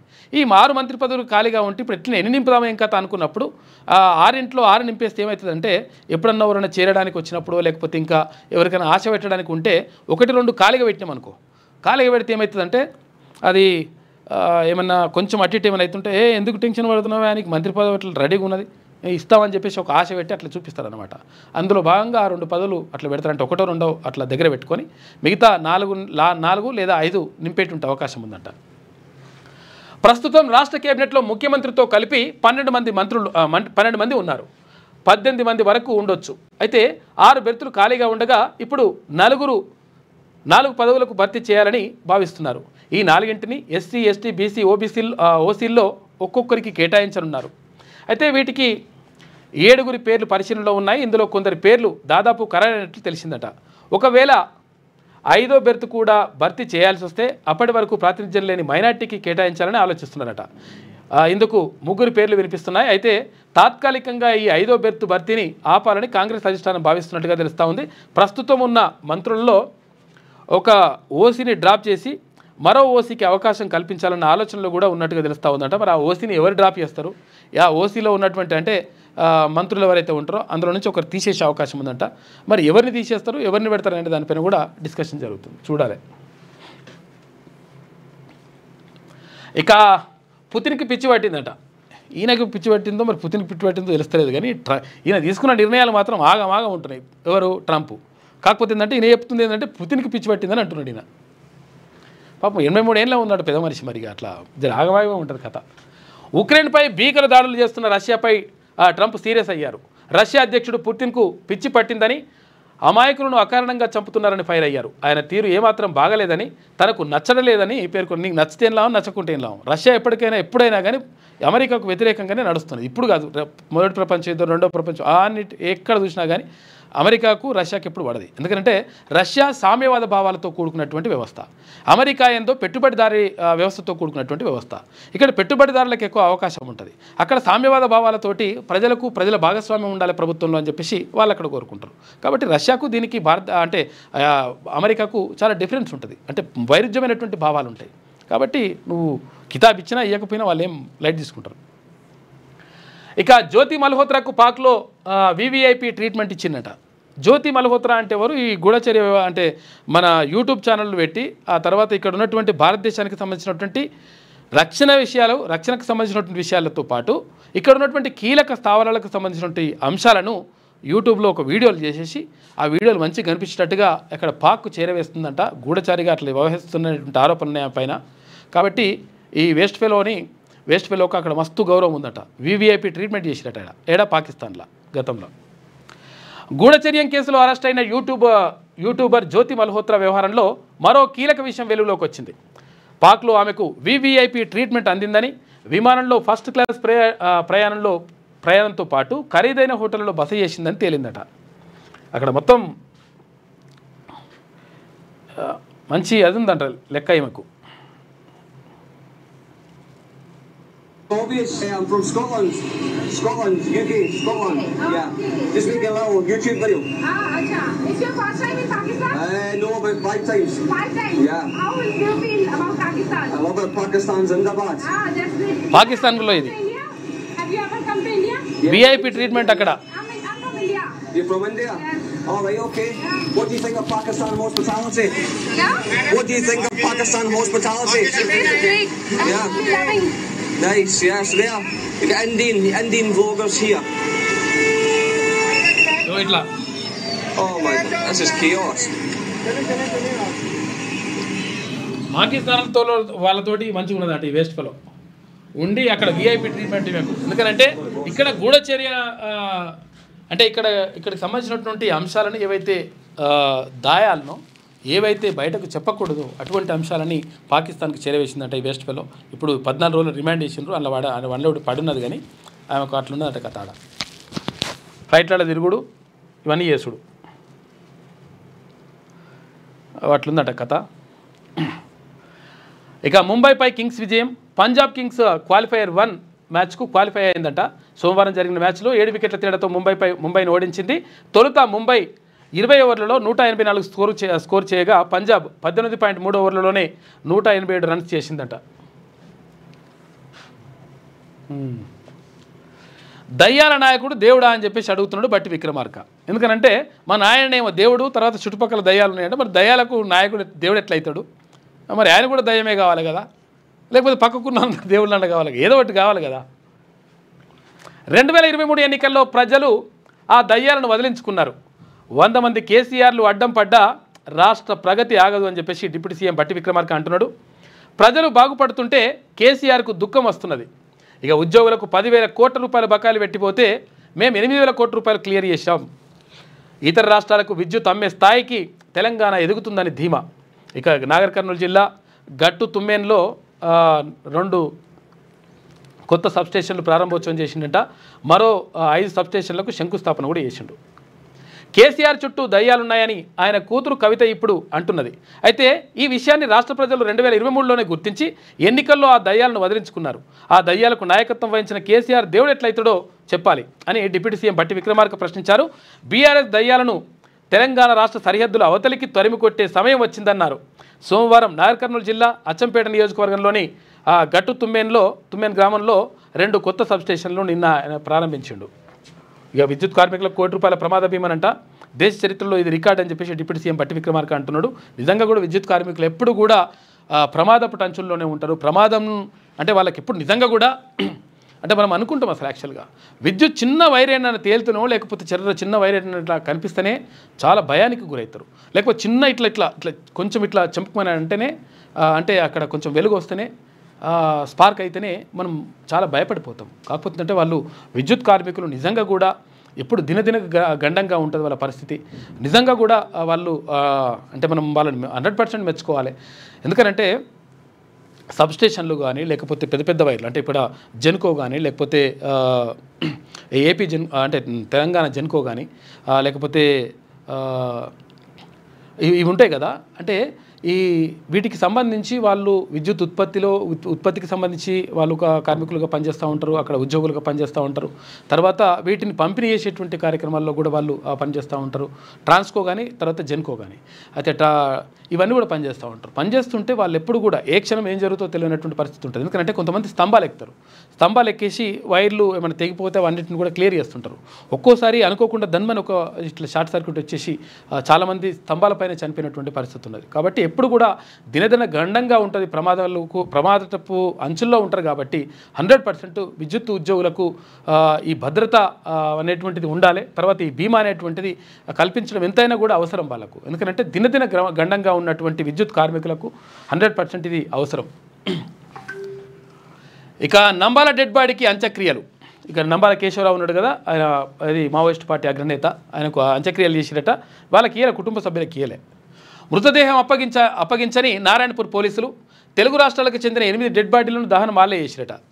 ఇక ఏపీ హైకోర్టు ఉత్తర్వులు బేఖాతరు చేసిండ్రు. నారాయణపూర్లోనే ఖననం చేయాలని కుటుంబ సభ్యులకు పోలీసులు కండిషన్ పెట్టిరు. వారు ఒప్పుకోకపోవడంతో అక్కడే దహనం చేసిన పోలీసులు. తీవ్రంగా ఖండిస్తున్న పౌర హక్కుల సంఘాలు, తర్వాత ప్రజా సంఘాలు నేతలని చెప్పేసి కనిపిస్తూ ఉంది. ఇది అయితే 100% తప్పిది. దీనికి సంబంధించినట్టు విజువల్స్ కూడా మన దగ్గర ఉన్నాయి. కానీ కాకపోతే అంటే మనకు కొన్ని యూట్యూబ్ గైడ్లైన్స్ ఉంటాయి. మంటలు అట్లా యూట్యూబ్లో వేస్తే మనకు అట్లా స్ట్రైకులు పడతాయి. కాబట్టి మనం వేయలేకపోతున్నాం. అవన్నీ కూడా మన దగ్గర విజువల్స్ ఉన్నాయి. ఇవన్నీ విజువల్స్ ఉన్నాయి మన దగ్గర, ఇవన్నీ అవే. కాకపోతే అంటే మనము వాటిని వేయలేకపోతున్నాం.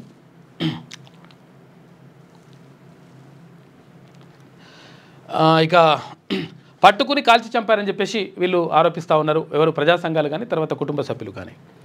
లొంగిపోయిన ద్రోహుల సమాచారంతోనే ఎన్కౌంటర్ జరిగిందని చెప్పేసి వాళ్ళు అంటున్నారు. మావోయిస్టు పార్టీ దండకారణ్య స్పెషల్ జోనల్ కమిటీ లేఖ రిలీజ్ చేసింది. ఎన్కౌంటర్ మృతులు 27 కాదు 28 మంది. ఒకరిని వాళ్ళు తీసుకుపోయారట. ఒక డెడ్ బాడీని తాము తీసుకెళ్ళామని చెప్పేసి వాళ్ళు ప్రకటిస్తూ ఉన్నారు. దానికి సంబంధించినటువంటి లేఖలు కూడా వాళ్ళు రిలీజ్ చేసిండ్రు.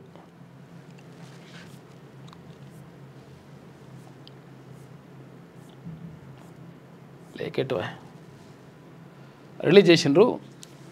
శవాలతో కూడా యుద్ధం చేస్తారా అని చెప్పేసి, శవాలను చూస్తే అంత భయమా అని చెప్పేసి ఒక ప్రత్యేకంగా ఒక లెటర్ పోటు రంగారావు పేరుతోటి రాష్ట్ర కార్యదర్శి సిపిఐఎంఎల్ మాస్లైన్ తెలంగాణ రాష్ట్ర కమిటీ నుంచి ఒక లేఖను వాళ్ళు రిలీజ్ చేసిండ్రు.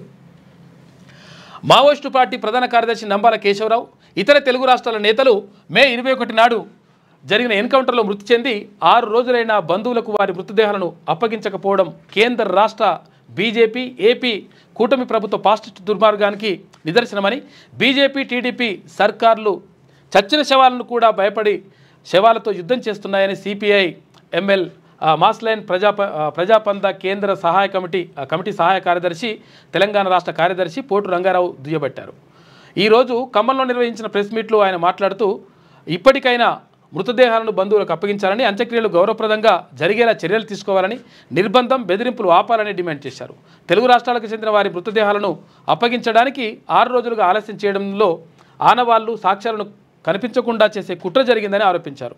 అయితే ప్రభుత్వాలు పోలీసులు ఈ దుర్మార్గ వైఖరిని చూస్తే పట్టుకు వచ్చి కాల్చి చంపినట్లు వచ్చే వార్తలను విశ్వసించేలా ఉందని ఆరోపించారు. మధ్య భారతంలో నరమేధం సృష్టిస్తున్నారని, సరిహద్దుల్లో చేసే యుద్ధం దండకారణ్యంలో చేస్తున్నారని, బీజేపీ తర్వాత ఆర్ఎస్ఎస్ రాజ్యము ఫాసిస్టు విధానంతో భాగంగానే ఇది జరుగుతున్నదని అన్నారు. అక్కడ దొరికే 29 రకాల విలువైన ఖనిజాల కోసం, కార్పొరేట్ కంపెనీల లాభాల దాహం కోసం ఈ నరమేధం చేస్తూ రక్త పిపాసులుగా మారారని ఆరోపించారు. ఇప్పటికైనా నరమేధం ఆపి శాంతి చర్చలు జరపాలని, శవాలను బంధువులకు అప్పగించాలని డిమాండ్ చేశారు. అయితే సుప్రీంకోర్టు జోక్యం చేసుకొని నరమేధం ఆపాలని, ఎన్కౌంటర్పై ఆదివాసుల మరణాలపై న్యాయ విచారణ జరిపించాలని చెప్పేసి వాళ్ళు డిమాండ్ చేస్తున్నారు. ఇక సిపిఐఎంఎల్ మాస్లైన్ రాష్ట్ర నాయకుడు గోకినేపల్లి వెంకటేశ్వరరావు మాట్లాడుతూ మాజీ శాసనసభ సభ్యులు గుమ్మడి నరసయ్య గారిని ఇతర రాజకీయ ప్రజా సంఘాల నేతలను జియానపేట పోనీయకుండా అడ్డుకోవడాన్ని తీవ్రంగా ఖండించారు.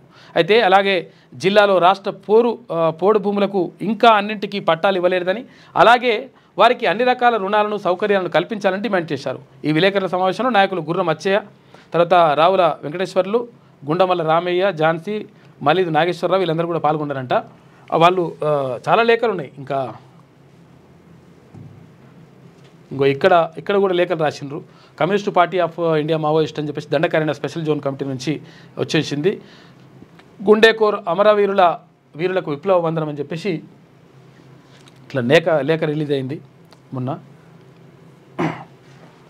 అయితే వాళ్ళు ఏమంటున్నారంటే ఎందుకు వీళ్ళు ఇయ్యలేదు అన్నప్పుడు, ఎందుకు ఇయ్యలేదు అనుకున్నప్పుడు వీళ్ళు కాల్చి చంపారు కాబట్టి వీళ్ళని తీసుకుపోయి ఒకవేళ పోస్ట్ మార్టం చేస్తే వీళ్ళు కాల్చి చంపిన విషయం బయటపడుతుంది. అంటే కాల్చి చంపినంటే ఎదురు కాల్పుల్లో కాదు, డైరెక్ట్ వాళ్ళని హాస్పిటల్ నుంచి తీసుకుపోయి ప్రత్యేకంగా తీసుకుపోయి అడవిలోకి తీసుకుపోయి కాల్చేసి వాళ్ళ పక్కన తుపాకులు తర్వాత అవన్నీ వేసేసిండ్రు. కాబట్టి ఇది అన్యాయం చేసిండ్రు అనేటువంటిది వీళ్ళు చేస్తున్నటువంటి ఆరోపణ. లేదు వీళ్ళని ఇక్కడనే మేము దహన సంస్కారాలు చేసుకోమని చెప్పినాం నారాయణపూర్లోనే, కానీ నారాయణపూర్లో చేసుకోమంటే వాళ్ళు చేసుకోమంటున్నారు కాబట్టి మేము ఇక్కడనే చేసేస్తున్నాం అనేటువంటిది వాళ్ళు చెప్తున్నటువంటి వాదన. ఇద్దరి వాదన అట్లున్నది. అంత్యక్రియలు జరిగిపోయినాయి. ఇక రాష్ట్రంలో మహిళా భద్రత బేష్ సంతృప్తి వ్యక్తం చేసిన మిస్ వరల్డ్ కంటెస్టెంట్లంట అభిప్రాయాలు రికార్డు చేసిన విమెన్ సేఫ్టీ వింగ్ డాక్యుమెంటరీ రూపొందిస్తున్న వింగ్ అని చెప్పేసి ఒక వార్త కనిపిస్తూ ఉంది. మొత్తం మీద ఇక్కడ అంటే ఒక ఆరోపణ వచ్చింది. అక్కడ బ్రిటన్కి చెందినటువంటి ఒక మిస్ వరల్డ్ కంటెస్టెంట్ ఎవరైతే ఉన్నారో బ్రిటన్ సుందరి మిస్ బ్రిటన్గా ఎవరైతే ఎన్నికైనరో ఆమె ఆరోపణ చేసింది. అంటే మమ్మల్ని వేషల్లాగా చూస్తున్నారు, నన్ను అట్లా చూస్తుంటే వేషల్లాగా అనిపించింది అని చెప్పేసి కొంచెం తీవ్రమైనటువంటి వ్యాఖ్యలు చేసింది. అంటే ఒక రకంగా మమ్మల్ని ఇట్లా చేస్తూ ఉన్నారు, మీరు కూర్చోవాలి బొమ్మల లెక్క అట్లా ఆడిస్తున్నారు అని, కాబట్టి మాకు ఇది నచ్చలేదని చెప్పేసి ఆమె అన్నదనమాట. ఆ నేపథ్యంలో అక్కడ దర్యాప్తు చేస్తూ ఉన్నారు. నిజంగా ఏం జరిగింది, నిజంగా అట్లా ఎవరైనా చేసిండ్రా, మిస్బిహేవ్ చేసిండ్రా అని చెప్పేసి చూస్తున్నారంట. దానికి సంబంధించి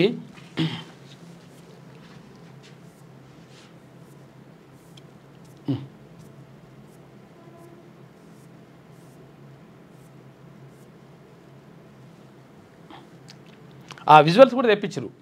అయితే అక్కడ హోటల్లో ఉండే కదా, ఆ హోటల్కి సంబంధించినటువంటి విజువల్స్ కూడా తెప్పించిండ్రు. ఈమెనే మిల్లా మ్యాగీ, ఇక్కడ బ్రిటన్కి చెందిన ఆమె. అయితే ఇక్కడ కూర్చున్నటువంటి వ్యక్తులకు సంబంధించి అక్కడ ఏమేం చేసిండ్రు ఏం కథ అనేది విజువల్ అన్నీ కూడా తెప్పించేసి చూస్తున్నారు. అక్కడ 3 ఐపీఎస్ ఆఫీసర్ని పెట్టిండ్రు, లేడీ ఐపీఎస్ ఆఫీసర్ని పెట్టేసి నిజంగా ఎవరన్నా ఏమైనా చేసిండ్రా, ఎట్లా ఏమైనా మాట్లాడినరా, ఏం కథ జరిగిందని చెప్పేసి ఇవన్నీ చూస్తున్నారంట. దర్యాప్తు జరుగుతుంది. ఈమెనే మిల్లా మ్యాగీ.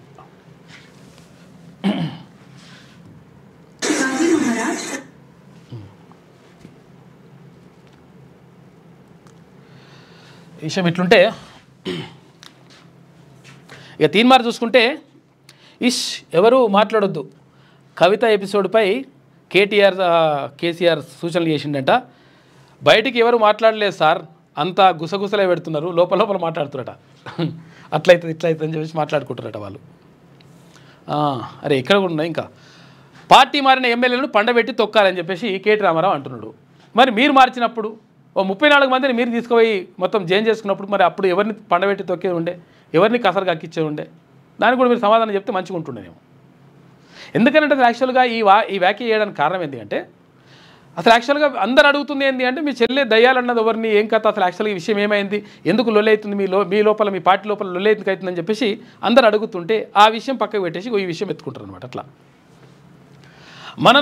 మనతోనే ఉండి వెన్నుపోటు పొడిచారని చెప్పేసి కేటీ రామారావు ఇవాళ గుర్తుకొచ్చిందా? చేసి ఎన్నో రోజులే, నెలలు అయిపోతుంది, 10 నెలల నుంచి లేదు ఇవాళ మళ్ళీ ప్రత్యేకంగా ఎత్తుకున్నది అది. శతాబ్దపు అతిపెద్ద మోసం కాంగ్రెస్ అభయహస్తం హామీలు, కాంగ్రెస్ దరిద్రాన్ని ఇన్నాళ్ళు చూడాలని చెప్పేసి ప్రజలు బాధపడుతున్నారు. ఢిల్లీ పార్టీలను నమ్మితే అరచేతిలో వైకుంఠం చూపించాయి. రేవంత్ మాటల మనిషే కాదు, ఢిల్లీకి మూటలు మోసే మనిషి. తెలంగాణ ఎప్పటికీ గులాబీ జెండానే ధైర్యం అని చెప్పేసి కామెంట్ చేసినట్ట. చూసుకోగా బీఆర్ఎస్ జెండాపై గెలిచిన 10 మంది సన్నాసులు పార్టీ విడిచి వెళ్ళిపోయారని, వారికి కర్రుగాల్చి వాత పెట్టాలని BRS working president KT Rama Rao అన్నారు. అయితే మనలోనే ఉండి మనకే వన్నిపోటు పొడిచారని పేర్కొన్నారు. పార్టీ మారిన 10 మంది ఎమ్మెల్యేలను పండబెట్టి తొక్కాలని తీవ్ర వ్యాఖ్యలు చేశారు. ఇది ఆవేశంతో చెప్తున్న మాట కాదని, బాధతో చెప్తున్నానని పేర్కొన్నారు. మరి అప్పుడు బాధ లేదా? అప్పుడు వేరే పార్టీల నుంచి మీ అయ్యే తీసుకొచ్చేసి నువ్వు తీసుకొచ్చేసి ధనాదని గుంజినప్పుడు వాళ్ళకి కూడా బాధ ఉంటుంది కదా, వాళ్ళు కూడా అట్లనే పండబెట్టి తొక్కేది ఉండేనా అడుగుతున్నారు ప్రజలు. సో అంటే అట్లా అని చెప్పేసి పార్టీ మారాలని చెప్పేసి మనం కూడా అంటలేం. పార్టీ ఏ పార్టీలు అయితే గెలుస్తారో ఆ పార్టీలనే ఉండాలి. ఎందుకంటే ప్రజలు మీరు ఆ పార్టీలు ఉంటే మంచి జరుగుతుందని చెప్పేసి వేస్తారు ఓట్లు, కాబట్టి మీరు పార్టీ మారడం కూడా కరెక్ట్ కాదు. సోమవారం గద్వాల నియోజకవర్గానికి చెందిన ఇతర పార్టీల కార్యకర్తలు తెలంగాణ భవన్లో కేటీఆర్ సమక్షంలో బీఆర్ఎస్లో చేరారు. వారిని తీసుకొచ్చి మళ్ళీ చేర్చుకుంటారు, అట్లా ఏముండదు. కానీ ఈ సందర్భంగా కేటీఆర్ మాట్లాడారు. ఉప ఎన్నికలు వస్తే గద్వాల మళ్ళీ గులాబీ జెండా ఎగిరేస్తామన్నారు. అట్లా అనకపోతే ఏమంటారు? ఏం ఎగరదంటే మళ్ళీ వాడు ఉంటాడు. కేటీఆర్కు ఏసీబీ నోటీసులు. ఫార్ములా ఈ కార్ రేసులో కేసులో 28న మరోసారి విచారణకు రావాలని చెప్పేసి పిలుపునిచ్చిందంట. ఇప్పటికే ఈ ఏడాది జనవరి 9న ప్రశ్నించిన ఏసీబీ ఇక అరవింద్ కుమార్ తర్వాత బిఎల్ఎన్ రెడ్డిని కూడా విచారించే ఛాన్స్ ఉందంట. నేను రాను, అమెరికా వెళ్తున్నా, తిరిగి వచ్చినాక విచారణకు హాజరవుతా అని చెప్పేసి ఏసీబీ నోటీసులకు కేటీఆర్ రిప్లై ఇచ్చిందట. రొట్టెలు తిని ప్రశాంతంగా బతకండి, లేదంటే నా వద్ద బుల్లెట్లున్నాయి. పాకిస్తాన్కు ప్రధాని మోడీ మాస్ వార్నింగ్ ఇచ్చిండు. మేము ఎకానమీలో 4వ స్థానంలో ఉన్నాం, మీరెక్కడున్నారా బాబు అని చెప్పేసి అడుగుతున్నాడు వాళ్ళు పాకిస్తాన్ ఉండని. ఇండియా అంటే అంత ద్వేషమా? మా నుంచి విడిపోయి మీరేం సాధించారు? టెర్రరిజం అనే రోగాన్ని పాక్ యువతే నయం చేయాలి. ఇంకా దాడికి ప్రయత్నిస్తే ఆపరేషన్ సింధూర్ కంటే తీవ్ర పరిణామాలు ఉంటాయని చెప్పేసి టెర్రరిజాన్నే పాక్ టూరిజంగా భావిస్తుందని చెప్పేసి ఎద్దేవా చేసిండు ప్రధానమంత్రి నరేంద్ర మోడీ. బాబు రొట్టెలు తిని బతుకుర్రా బాబు, లేకపోతే మీ పని చేస్తా అని అంటున్నాడు. ఇది వెలుగులో ఉన్నటువంటి ప్రధాన కథనాలు. అయితే ఒకసారి ఆంధ్రజ్యోతి చూద్దాం. ఇక ముగిసిన సరస్వతి పుష్కరాలు చివరి రోజు 2,25,000 మంది వచ్చిందంట. మొత్తంగా 15.9 లక్షల మంది హాజరు. పొరపాట్లు జరిగి ఉంటే క్షమించాలి. గోదావరి పుష్కరాలను ఘనంగా నిర్వహిస్తాం. వేడుకల ముగింపులో మంత్రి శ్రీధర్బాబు మాట్లాడిందంట. గోదావరి పుష్కరాలకు సంబంధించి అదేది సరస్వతి పుష్కరాలకు సంబంధించి నిన్న లాస్ట్ అయినాయి, నిన్న ఎండింగ్ ఉండే.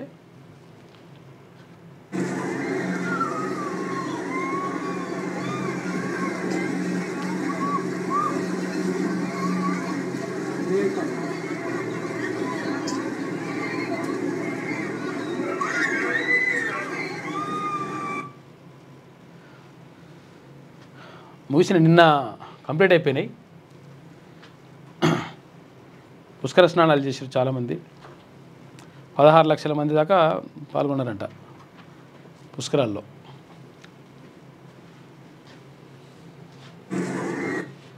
అయితే ఇక్కడ గోదావరి నది, ప్రాణహిత నది బయట కనిపిస్తాయి, మనకు 2 కనిపిస్తాయి పాయలు. కాకపోతే ఇక్కడ గంగా నది ఎక్కడి నుంచి, అదేది సరస్వతి నది ఎక్కడి నుంచి వస్తుందంటే అంతర్వాహినిగా లోపలికి వెళ్ళి వస్తుందని చెప్పేసి అంటుంటారు.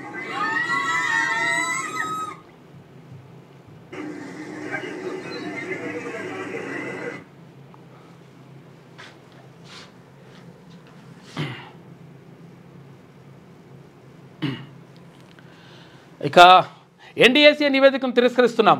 పరీక్షలు చేయకుండానే మేడిగడ్డ బ్యారేజీ వైఫల్యంపై అభిప్రాయానికి ఎలా వస్తారు? నీటిపారుదల శాఖకు ఎల్ఎన్టీ లేఖ రాసిందట.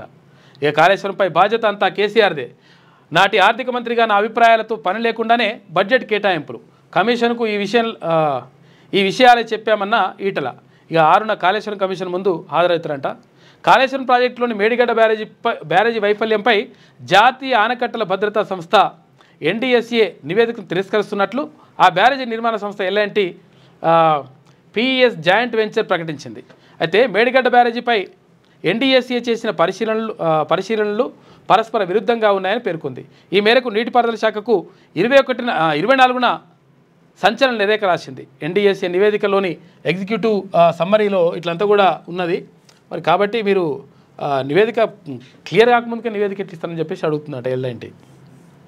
మంచి పని చేసినామని. ఇక పీసీసీ పదవులు కొలిక్కి అని చెప్పేసి ఇందులో వచ్చింది. తర్వాత ఇంకా మిగతా పేపర్లో ఇంకా రాలేదు.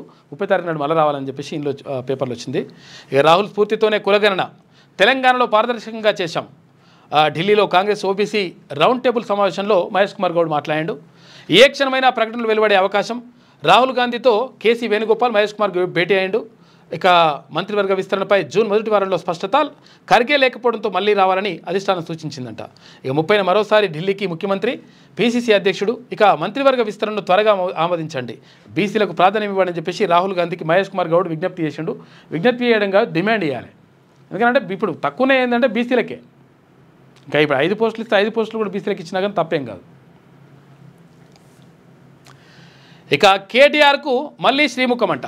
ఫార్ములా ఈ రేస్ కేసులో ఏసీబీ నోటీసులు ఇచ్చింది. రేపు విచారణకు రావాలని ఆదేశం. ముందే నిర్ణయించిన షెడ్యూల్ ప్రకారం విజయశాలకు వెళ్తున్నా, తిరిగి వచ్చిన తర్వాత హాజరవుతా అని చెప్పేసి ఏసీబీకి కేటీఆర్ సమాధానం ఇచ్చినట. నేషనల్ హెరాల్డ్లో రేవంత్ పాత్రపై బీజేపీ నేతలు మాట్లాడడం లేదని చెప్పేసి నిలదీత. వైఫల్యాలను కప్పిపుచ్చుకోవడానికి కేటీఆర్కు నోటీసులు అని చెప్పేసి కవిత అంటుంది. అన్న గురించి మాట్లాడుతున్నది. ఇక రేవంత్ రెడ్డివి ప్రతీకార రాజకీయాలని చెప్పేసి హరీష్ రావు అంటున్నాడు. ఇక సిరిసిల్లలో Congress versus BRS. KTR MLA camp కార్యాలయంలో సీఎం ఫోటో పెట్టాలని చెప్పేసి కాంగ్రెస్ పార్టీ వాళ్ళు డిమాండ్ చేస్తున్నారట. ఎందుకంటే ఎమ్మెల్యే క్యాంపు కార్యాలయంలో ముఖ్యమంత్రి ఫోటో పెట్టరు, అది రేవంత్ రెడ్డి ఫోటో పెట్టాలని. అయితే రేవంత్ రెడ్డి ఫోటోతో కార్యాలయం వద్దకు వాళ్ళు వచ్చిండ్రు. అడ్డుకున్న బీఆర్ఎస్ నాయకులు ఉద్రిక్తత. ఇక పోలీసులు లాఠీ చార్జ్ కూడా వేసిరట నిన్న. మానవ బాంబులుగా స్లీపర్ సెల్స్. దేశంలో భారీ పేలుళ్లకు సిరాజ్ పథకం పండినట వాడు వెస్ట్ ఫెలో. పేలుళ్లకు విజయనగరమే తొలి టార్గెట్. విచారణలో కీలక విషయాలు గుర్తించిండ్రు. ఇక ముంబైపై కుంభవృష్టి. 295 మిల్లీమీటర్ల వర్షపాతం నమోదైంది. 107 ఏళ్ల చరిత్రలో ఇదే తొలిసారి. నీట మునిగిన పలు ప్రాంతాలు. రైలు తర్వాత మెట్రో బస్సు సర్వీసులు రద్దు చేసిండ్రు. మహారాష్ట్రలోని పలు జిల్లాల్లో వర్షాలున్నాయి. కేరళ కర్ణాటకలోనూ బాగా వానలు కొడుతున్నాయట. ఇక కోవిడ్పై నిరంతర నిఘా. సీజనల్ వ్యాధుల కట్టడికి చర్యలు. అవసరమైతే కేంద్ర వైద్య సంస్థల సహకారం తీసుకోవాలని నిర్ణయం. కోవిడ్ జీనోమ్ సీక్వెన్స్కి నమూనాలు. ప్రతి జిల్లాకు ర్యాపిడ్ రెస్పాన్స్ బృందాలంట. ఇక సీసీఎంబీ, ఐసీఎంఆర్, ఎఫ్డి, ఎయిమ్స్ డైరెక్టర్లతో మంత్రి దామోదర భేటీ అయ్యిండు. ఇక కోవిడ్తో ప్రస్తుతానికి ప్రమాదం ఏం లేదు, ప్రజల్లో ఇప్పటికే ఇమ్యూనిటీ ఉంది అని చెప్పేసి నిపుణులు అంటున్నారంట. ఏది ఏమైనప్పటికీ కోవిడ్ మళ్ళీ వస్తూ ఉందంట. కొంతమంది చనిపోయినారని చెప్తా ఉన్నారు. కాబట్టి భయపడాల్సిన అవసరం లేదు, కాకపోతే జాగ్రత్త పడాలి. కాబట్టి దీనికి ఇప్పుడు ఇక మళ్ళా నడుస్తుంటుంది ఇక దందా. కోవిడ్కి ఇది ఇస్తాము అది ఇస్తాము, తర్వాత ఈ ఇంజెక్షన్ ఆ ఇంజెక్షన్ అనేది అంతా ఉంటుంది దందా. ఆ దందా అంతా ఉండద్దు అంటే మనం జాగ్రత్తగా ఉంటే సరిపోతుంది. ఇక ఇవాళ నుంచే పసుపు పండుగ. కడపలో 3 రోజులు టీడీపీ మహానాడు నిర్వహిస్తుందంట. కని వినియరగని రీతిలో ఏర్పాట్లు. తొలి రోజు 23,000 మంది ప్రతినిధులతో సభ పెడతారు. సంస్థాగత నిర్మాణం, భావి కార్యాచరణపై చర్చ ఉంటుందంట. ఎల్లుండి 5 లక్షల మందితో బహిరంగ సభ ఉంటుందంట. తెలుగుదేశం పార్టీకి సంబంధించి కడపల సభ, ఏపీకి సంబంధించి. ఇక జస్టిస్ వర్మపై దర్యాప్తు నివేదికల వెల్లడికి సుప్రీంకోర్టు నిరాకరించిందట. జస్టిస్ వర్మ అంటే ఎవరంటే ఆడ పైసలు దొరికినాయి కదా, పేద కట్టలు ఇంట్లో కట్టలు పెట్టిండు కాక ఎవరు జడ్జి, ఆయన ఇంట్లో దొరికిన దాని విషయంలో మేము బయటకు ఇయ్యము వివరాలు, మీరు ఆర్టీఐలు అడిగితే వివరాలు ఇయ్యమని చెప్పిందంట సుప్రీంకోర్టు. అవి రహస్య పత్రాలన్నీ స్పష్టీకరణ. ఏం రహస్య పత్రాలు ఎట్లయితే సమాచార హక్కు కింద దాఖలైన దరఖాస్తుకు వివరాలు ఇవ్వలేమని చెప్పి సమాధానం చెప్పిరట. ఇక ఋతుపవనాలు వచ్చినాయని చెప్పేసి రోడ్లు పగిలే రోహిణి కార్తెలోనే రాష్ట్రానికి నైరుతి. 15 రోజుల ముందుగానే రాక 1-2 రోజుల విస్తరణ. ఇవాళ రేపు భారీ వర్షాలు ఉంటాయంట. ఇక ఏసీబీకి చిక్కిన ఖమ్మం రూరల్ సబ్ రిజిస్ట్రార్. ఇక గిఫ్ట్ రిజిస్ట్రేషన్కు 50,000 రూపాయలు డిమాండ్ చేసినట. జస్ట్ గిఫ్ట్ రిజిస్ట్రేషన్ చేయాలంటే. చేసిన అధికారి 30,000కు ఒప్పందం కుదిరిందట. డాక్యుమెంట్ రైటర్ ద్వారా లంచం తీసుకొని డబ్బులు తీసుకుంటుండగా పట్టుకున్నారట ఏసీబీలు. చూసుకో కథ. చాలా డిపార్ట్మెంట్లలో ఇటువంటి అవినీతి అధికారులు, కొంతమంది నిజాయితీగా పనిచేస్తారు, అది వేరే విషయం. కానీ చాలామంది పైసలు లేకపోతే ఇక వాళ్ళు అసలు మొత్తం పనే చేయరు. ఈ సిటీ ప్లానింగ్ తర్వాత ఈ టౌన్ ప్లానింగ్కి సంబంధించి దారుణంగా ఉంది పరిస్థితి. ఇక చాలా డిపార్ట్మెంట్లలో ఉన్నారు, వాళ్ళందరూ కూడా రావాలి కథ. రెవెన్యూ డిపార్ట్మెంట్లో అట్లా రెవెన్యూ డిపార్ట్మెంట్లో ఇది కథ నడుస్తూ ఉన్నది. భూములు రిజిస్ట్రేషన్ చేయాలంటే గిఫ్ట్ డీడ్ చేయమంటే కూడా పైసలు కావాలన్నట మునగాడు. రోజులకు అరకొర భోజనం. ఇక ప్రభుత్వ ఆసుపత్రుల్లో నాణ్యత లేని ఆహారం వడ్డిస్తున్నారంట. రోజు ఒకే తరహా భోజనం. ఉదయం ఉప్మానే పెడుతున్నట, ఎందుకంటే ఈజీగా అవుతుంది కదా. వంటశాలలో ఎలుకలు బొద్దింకలు అపరిశుభ్రత ఉంటుందంట. మానసిక వ్యాధిగ్రస్తులు దివ్యాంగులకు నో డైట్. ఇక డైట్ కాంట్రాక్టర్లపై సర్కారు విజిలెన్స్ నివేదిక ఇచ్చింది. వైద్య మంత్రి సీరియస్ అయ్యిండు. డైట్ కాంట్రాక్టులు రద్దు చేసిరట. ప్రభుత్వ ఆసుపత్రుల్లో రోగులకు ఇచ్చే ఆహారంలో నాణ్యత ఉండడం లేదు. నిబంధనల మేరకు తగినంతగా భోజనం ఇవ్వడం లేదు. మానసిక రోగులు, దివ్యాంగులకు అసలు తిండి పెట్టడం లేదు. రోజు కోడిగుడ్డు ఇవ్వాలన్న విషయాన్ని మర్చిపోయారు. ఇక రోగులకు ఇచ్చే పండ్లు కుళ్ళిపోయి ఉంటున్నాయి. వంటశాలలు అపరిశుభ్రంగా ఉంటున్నాయి. కొన్ని చోట్ల బుద్ధింకలు, ఎలుకలు దర్శనమిస్తున్నాయట. రోజు ఉదయం ఉప్మా తప్ప వేరేటి పెడతలేరట. కాబట్టి మరి ఇచ్చిండ్రు, ఏం చేస్తారో చూడాలి.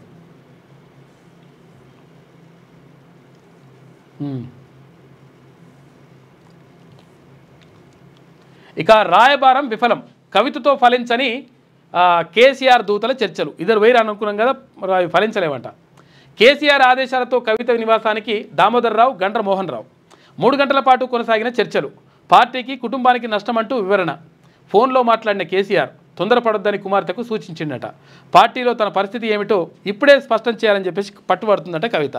పార్టీలో నా పరిస్థితి ఏంది, అన్నకు అధ్యక్ష పదవి ఇస్తా అంటున్నావు, మంచిగా ఉన్నది, మరి నాకు వర్కింగ్ ప్రెసిడెంట్ ఇస్తావా ఇయ్యవా, నా పరిస్థితి ఏంది, ఇప్పుడు అదేంది, ఈ జాగృతి ఉంటే జాగృతిని మొత్తం కథం చేసి పడేసిండ్రు, కథం చేసి మరి నేనేం కావాలి అని చెప్పేసి గట్టిగా అడుగుతుందంట కవితక్క. లేకపోతే నా దారి నేను చూసుకుంటానని చెప్పేసి అంటుందంట. ఎమ్మెల్సీ కవితతో బీఆర్ఎస్ పార్టీ అధినాయకత్వం జరిపిన రాయబారం విఫలమైందా? వరుసగా 2 సార్లు రాయబార ప్రయత్నాలు చేసినా ఆమె ఏమాత్రం మెత్తబడలేదా? పార్టీలో తన ప్రాధాన్యం, పార్టీ అధికారంలోకి వస్తే తన పరిస్థితిపై ఇప్పుడే స్పష్టత ఇవ్వాలని పట్టుబట్టారా? ఈ ప్రశ్నలకు అవునని అంటున్నారు అత్యంత విశ్వసనీయ వర్గాలు. పార్టీలో తన పరిస్థితిపై ముందే స్పష్టత ఇవ్వాలని, లేకపోతే తన దారి తాను చూసుకుంటారని కాస్త ఘాటుగానే స్పష్టం చేసినట్టు తెలుస్తోంది. వరంగల్లో బీఆర్ఎస్ రజతోత్సవ సభ నేపథ్యంలో కేసీఆర్కు కవిత లేఖ రాయడం, ఆమె అమెరికాలో ఉన్నప్పుడు అది బహిర్గతం కావడం, దానిని తానే రాశానని స్పష్టం చేసిన కవిత కేసీఆర్ చుట్టూ ఉన్న దయ్యాలే దానిని లీక్ చేశాయని తీవ్రస్థాయిలో ఆరోపణలు చేసిన సంగతి తెలిసిందే. ఈ అంశంపై ఆదివారం కేటీఆర్ను పిలిపించుకొని కేసీఆర్ సంప్రదింపులు జరిపారు. కవిత వ్యవహారాన్ని ఓ కొలిక్కి తీసుకురాకుంటే మరింత నష్టం తప్పదన్న భావనకు వచ్చి సోమవారం ఆమె వద్దకు రాయబారం పంపారు. బీఆర్ఎస్ అధినేత మాజీ ముఖ్యమంత్రి కేసీఆర్ ఆదేశాలతో పార్టీ దూతలుగా కవిత నివాసానికి వచ్చిందట కొంతమంది. ఇద్దరు తొలుత కేసీఆర్కు అత్యంత సన్నిహితుడు బీఆర్ఎస్ ఎంపీ దివికొండ దామోదర్రావు సోమవారం మధ్యాహ్నం కవిత నివాసానికి చేరుకున్నారు. కేసీఆర్ ఆదేశాల మేరకు సంప్రదింపులకు వచ్చానని ఆయన కవితకు స్పష్టం చేసినట్లుగా జాగృతి వర్గాలు చెప్తున్నాయంట. ఇంకా కొంతసేపటికి ఈ దామోదర్రావు వచ్చిన తర్వాత గండ్ర మోహన్ రావు కూడా వచ్చిందట. వచ్చి చర్చలు జరిపినట్టు, మరి చర్చలు సఫలం కాలేదని అంటున్నారు. మరి చూడాలి. అంత్యక్రియలకు అవకాశం ఇవ్వలేదు. పోలీసుల ఆధ్వర్యంలో నంబాల మృతదేహం దహనం చేసిండ్రు. మరో 5గురు నక్సల్స్ మృతదేహాలకు నిప్పు, ఎండు కట్టల మధ్య వేసి కిరోసిన్తో దహనం చేసిన బలగాలు. మృతదేహాలను అప్పగించమంటే ఇచ్చేది లేదని బెదిరించారని చెప్పేసి బంధువులు అంటున్నారు. నంబాలను సజీవంగా పట్టుకొని చంపారు. ఎందుకు ఇయ్యలేదంటే ఎందుకంట విప్లవ ద్రోహుల సమాచారంతోనే కాపాడుకునేందుకు 27 మంది ప్రాణత్యాగం చేశారు. అయినా ఆయన్ని కాపాడుకోలేకపోయాం. తప్పించుకొని వెళ్ళిపోవాలన్నా వినలేదు. 25,000 బలగాలతో 35 మందిని తలబడ్డాం. మావోయిస్టు పార్టీ దండకారణ్య స్పెషల్ జోన్ కమిటీ బయటకు చెప్పిందంటే ఈ విషయాలు. ఇక ముంబైపై కుంభవృష్టి జరుగుతూ ఉంది. ఇక గోదావరి లంకలో ఘోరం. స్నానానికి దిగిన 8 మంది యువకులు గల్లంతా అయ్యారట పాపం. ఇద్దరిని రక్షించే ప్రయత్నంలో 3, ఆపై మరో 3 వెళ్ళిపోయారంటే ఏపీలోని కోనసీమ జిల్లా కమినిలంక వద్ద ఈ ఘటన చోటు చేస్తుందట పాపం. పవన్ కళ్యాణ్ మాకు పెద్దన్న, ఆయన తిట్టినా పడతామని చెప్పేసి దిల్రాజు అంటున్నాడు. సినిమా థియేటర్ల మూసివేతపై విచారణ జరుగుతుంది. ఏపీ మంత్రి కందుల దుర్గేష్ అంటుండు. ఇక ఏసీబీకి చిక్కిన ఖమ్మం రూరల్ రిజిస్ట్రార్ చూసినాం కదా ఈ కథ. ఇటువంటి వాళ్ళు ఇంకా చాలామంది పట్టుబడేది ఉంది, వాళ్ళ పని చేయాలి. ఎందుకనంటే ఒక్కొక్క లెక్క ఒక్కో కథ ఉంటుంది అన్నట్టు, వాళ్ళకు లెక్కల ప్రకారమే నడుస్తున్నది వాళ్ళది. రాక తప్పదు. ప్రభాకర్ రావుకు అన్ని దారులు క్లోజ్ చేసిరట. రెడ్ కార్నర్ నోటీసులు అమలు షురు చేసిండ్రు. రాజకీయ శరణార్థి అభ్యర్థనకు అమెరికా నిరాకరణ. ప్రభాకర్ రావు పిటిషన్ విచారణకు తిరస్కరణ. వచ్చే నెల 20న కోర్టులో హాజరు కావాలని నాంపల్లి న్యాయస్థానం ఇప్పటికే ఆదేశాలు జారీ చేసింది. ప్రభాకర్ రావు కోర్టుకు హాజరు కాకపోతే ప్రకటిత నేరస్తుడిగా డిక్లేర్ చేసే ఛాన్స్ ఉందంట. ఏది ఫోన్ ట్యాపింగ్ కేసులో ఈయన మొత్తం అందరి మొగడు పిల్లలు మాట్లాడుకుంటే, వాళ్ళు మాట్లాడుకుంటే, జడ్జీలు మాట్లాడుకుంటే, లేకపోతే పార్టీ వాళ్ళు మాట్లాడుకుంటే, ప్రతిపక్షాలు మాట్లాడుకుంటే, జర్నలిస్టులు మాట్లాడుకుంటే, అన్ని మాటలు మొత్తం ఈయన ఆగమాగం చేసిండు. ఈ పాపం పండుతుంది లెక్క. అమెరికాలో ఉండి నాకు క్యాన్సర్ వచ్చింది, అది వచ్చింది అని చెప్తున్నాడు డైలాగులు ఏం కుదరవురా బాబు, నువ్వు దోషిగానే తెలుస్తాం, నువ్వు వస్తావా రావా అని చెప్పేసి అడుగుతున్నారా కోర్టు. 11 ఏళ్లుగా అప్రకటిత ఎమర్జెన్సీ. మోడీ పాలనలో ఇబ్బందుల్లో 140 కోట్ల మంది ప్రజలు. అచ్చేదీన్ వాగ్దానం పీడకలగా మారిపోయింది. మేక్ ఇన్ ఇండియా సైతం విఫలమైంది. 2 కోట్ల ఉద్యోగాల హామీ నెరవేర్చలేదు. దేశంలో మహిళలకు భద్రత లేదు. కాంగ్రెస్ చీఫ్ మల్లికార్జున ఖర్గే అంటుండు. దెయ్యాలకు నాయకత్వమా? కేసీఆర్ దేవుడలా అవుతాడు. దెయ్యాలను పొలిమేర నుంచి తరిమి కొట్టాలి. 100 మంది కేసీఆర్ లాటొచ్చినా ప్రగతి ఆగదు. ప్రతి పథకం దేశానికి రోల్ మోడల్ అని చెప్పేసి ఉప ముఖ్యమంత్రి బట్టి విక్రమార్క మంత్రి జూపెల్లి అంటున్నట. శవాలు సాక్ష్యం చెబుతాయనే భయమా? ఎన్కౌంటర్ డెడ్ బాడీలు ఎందుకు అప్పగించడం లేదు? హైకోర్టు తీర్పు బేఖాతరు చేసిండ్రు. సుప్రీంకోర్టు గైడ్లైన్స్ పట్టించుకొని వైనం. ఇక ఛత్తీస్గఢ్ ఎన్కౌంటర్ మృతదేహాల అప్పగింతపై ఆ రాష్ట్ర సర్కార్ మీనమేశాలు. పోస్టుమార్టం రీపోస్టుమార్టం పేరుతో జాప్యం. ఇప్పటికీ నంబాల ఇతరి మావోయిస్టుల డెడ్ బాడీలు ఇచ్చేందుకు నిరాకరణ. మార్చిల వద్దే మృతి చెందిన మావోయిస్టుల కుటుంబీకుల నిరీక్షణ అని చెప్పేసి మార్చిల వద్ద ఉంటే తీసుకొని కాల్ చేసిరట ఆల్రెడీ వాళ్ళని డెడ్ బాడీలని. ఇక మాడుగుండే కోర్టు ఊచకోతను ఖండిస్తున్నాం. నంబాలను సజీవంగా పట్టుకొని చంపేశారు. పలువురు మావోయిస్టులను చిత్రహింసలు పెట్టారు. నంబాల భద్రతను చూసే వారిలో కొందరు లొంగిపోయి ద్రోహులుగా మారారు. మావోయిస్టు పార్టీ దండకారణ్య స్పెషల్ జోనల్ కమిటీ లేఖ రిలీజ్ చేసిందంట.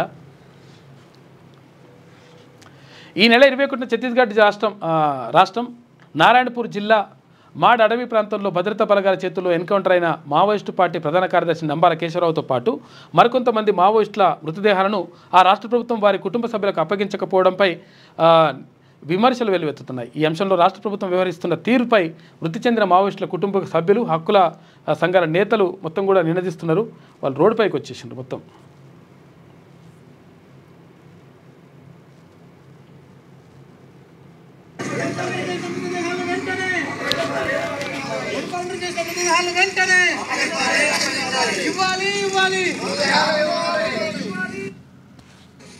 अभी हम तेलंगाना और आंध्र प्रदेश के लोग जो अपनी डेड बॉडीज लेने के लिए आए हैं उनसे बात करेंगे.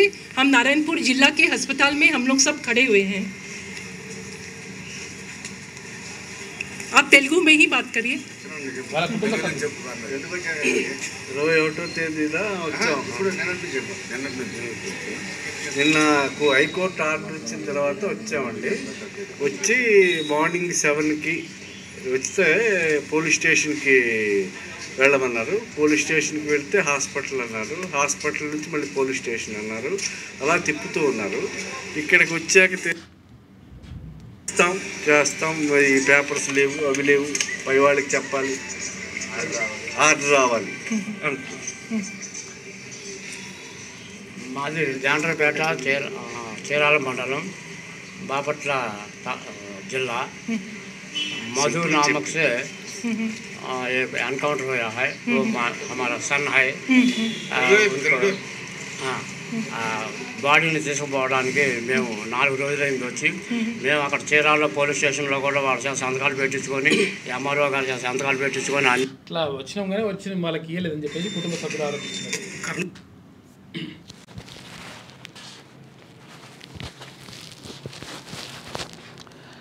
ఇక మాడుగుండే కోర్టు ఊచకోతను ఖండిస్తున్నాం. నంబాలను సజీవంగా పట్టుకుని చంపేశారని చెప్పేసి వాళ్ళు ఆరోపిస్తున్నారు. కేటీఆర్కు ఏసీబీ నోటీసులు ఇచ్చింది ఫార్ములా ఈ కార్ రేసులు సంబంధించి. 1000 దాటిన కరోనా కేసులంట, జాగ్రత్తగా ఉండండి. అందుకే చెప్తున్నాం. దేశంలో కొత్తగా 752 కేసులు నమోదైనాయి. కరోనా కేసుల్లో మొదటి స్థానంలో కేరళ. కేంద్ర ఆరోగ్య మంత్రిత్వ శాఖ వెల్లడించింది. భయపడొద్దు, జాగ్రత్తగా ఉండాలని ప్రజలకు సూచన. కోవిడ్ పరిస్థితులపై కేంద్ర ఆరోగ్య శాఖ కార్యదర్శి సమీక్ష నిర్వహిస్తున్నారంట. విస్తరణకు మళ్లీ విరామం. టీపీసీసీ కార్యవర్గ నిర్ణయం వాయిదా పడ్డది. మంత్రివర్గ విస్తరణపైన సందిగ్ధత. హస్తినలో రేవంత్, మహేష్ కుమార్ గౌడ్ బిజీగా ఉన్నారు. అయినా టీపీసీసీ కేబినెట్ విస్తరణ కూర్పు పైన ఇంకా స్పష్టత రాలేదు. మళ్ళోసారి రమ్మన్నారంట 30 తారీఖు నాడు. ఇక భారత్తో శత్రుత్వమే పాక్ ఏకైక లక్ష్యం. నిత్యం భారత్కు హాని కలిగించే తపనే. ఇక కానీ భారత్ లక్ష్యం పేదరికాన్ని నిర్మూలించడం, ఆర్థిక వ్యవస్థను బలోపేతం చేయడం, అభివృద్ధి చెందడం. సైన్యం బలంగా ఉంటేనే వికసిత్ భారత్ సాధ్యం. గుజరాత్ పర్యటనలో ప్రధాని నరేంద్ర మోడీ మాట్లాడిండు. పలు అభివృద్ధి కార్యక్రమాలకు నిన్న ప్రారంభోత్సవం చేసిండు. ఇక పాక్ ముందే చెప్పలేదు. దాడులు ముగిసిన తర్వాతే పాక్ డీజీఎంఓకు తెలిపాం. ఏఐబీ అధికారిక ప్రకటన కూడా అప్పటికే విడుదలైంది. కాంగ్రెస్ నేతల ప్రచారం అంతా అవాస్తవం. విదేశాంగ శాఖ మంత్రి జయశంకర్ స్పష్టం చేసిండట.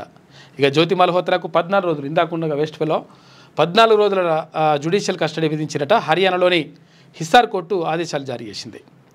పాకిస్తాన్ తరఫున గూఢచర్యం కేసులో అరెస్ట్ అయిన యూట్యూబర్ జ్యోతి మల్హోత్రాకు హర్యానాలోని హిస్సార్ కోర్టు 14 రోజుల జ్యుడిషియల్ కస్టడీ విధిస్తూ ఆదేశాలు జారీ చేసింది. జ్యోతి మల్హోత్రాను మొదట 5 రోజుల పాటు పోలీస్ కస్టడీలోకి తీసుకున్నారంట. ఇక గుడ్ న్యూస్, తెలంగాణ తెలుగు రాష్ట్రాలకు తాకిన ఋతుపవనాలు 29 వరకు భారీ వర్షాలు కురిసే అవకాశం ఉందంట.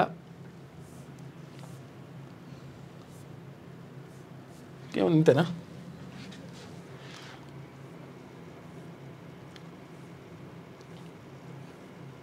ఇక తెలంగాణ సాంస్కృతిక కళాశిఖరం కామ్రేడ్ బెల్లిలలిత అని చెప్పేసి ఒక ప్రత్యేక వ్యాసం రాసిండ్రు పందుల సైదులు తెలంగాణ విద్యావంతుల వేదిక నుంచి.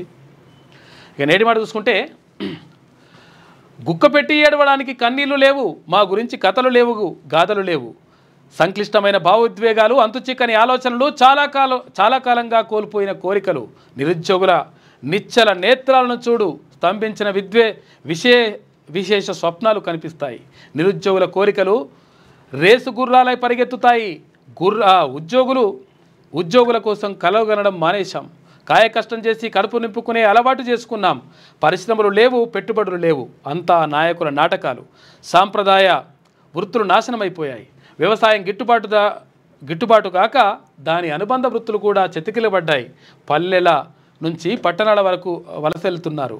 దేశాన్ని ముందుకు నడిపించాల్సిన యువత ఉద్యోగాలు లేక, ఉపాధి లేక, నిరాశ నిస్పృహలతో ఆత్మహత్యలకు పాల్పడుతుంటే నియంతృత్వ వైఖరిని అనుసరిస్తున్న ప్రభుత్వాలు నిశ్శబ్ద మంత్రాలు ఉచ్చరిస్తున్నాయని చెప్పేసి పెద్దపల్లి రాజన్న రాసిండు. ఓ మనిషి ఆలోచించు అని చెప్పేసి గంటా సోమన్న, మతమౌఢ్యం తలకెక్కిన మనిషి మానవ హక్కులు పూర్తిగా మరిచిపోయారు. మనిషి సృష్టించుకున్న మతాన్ని సర్వం అనుకుని లేని స్వర్గం కోసం పాకులాడుతున్నాడని చెప్పేసి గంటా సోమన్న కవిత రాసిండు ఒకటి.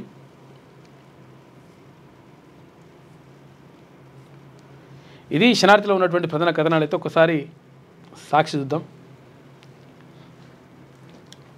పంజాబ్ టాప్ షో, ముంబై ఇండియన్స్పై గెలుపుతో ఐపీఎల్ క్వాలిఫైయర్ 1 మ్యాచ్కు అర్హత సాధించిందంట. సుప్రీం న్యాయమూర్తులుగా 3 సిఫార్సు చేసిన సిజేఐ సారథ్యంలోని కొలీజియం కొత్త వాళ్ళని తీసుకుంటున్నారంట.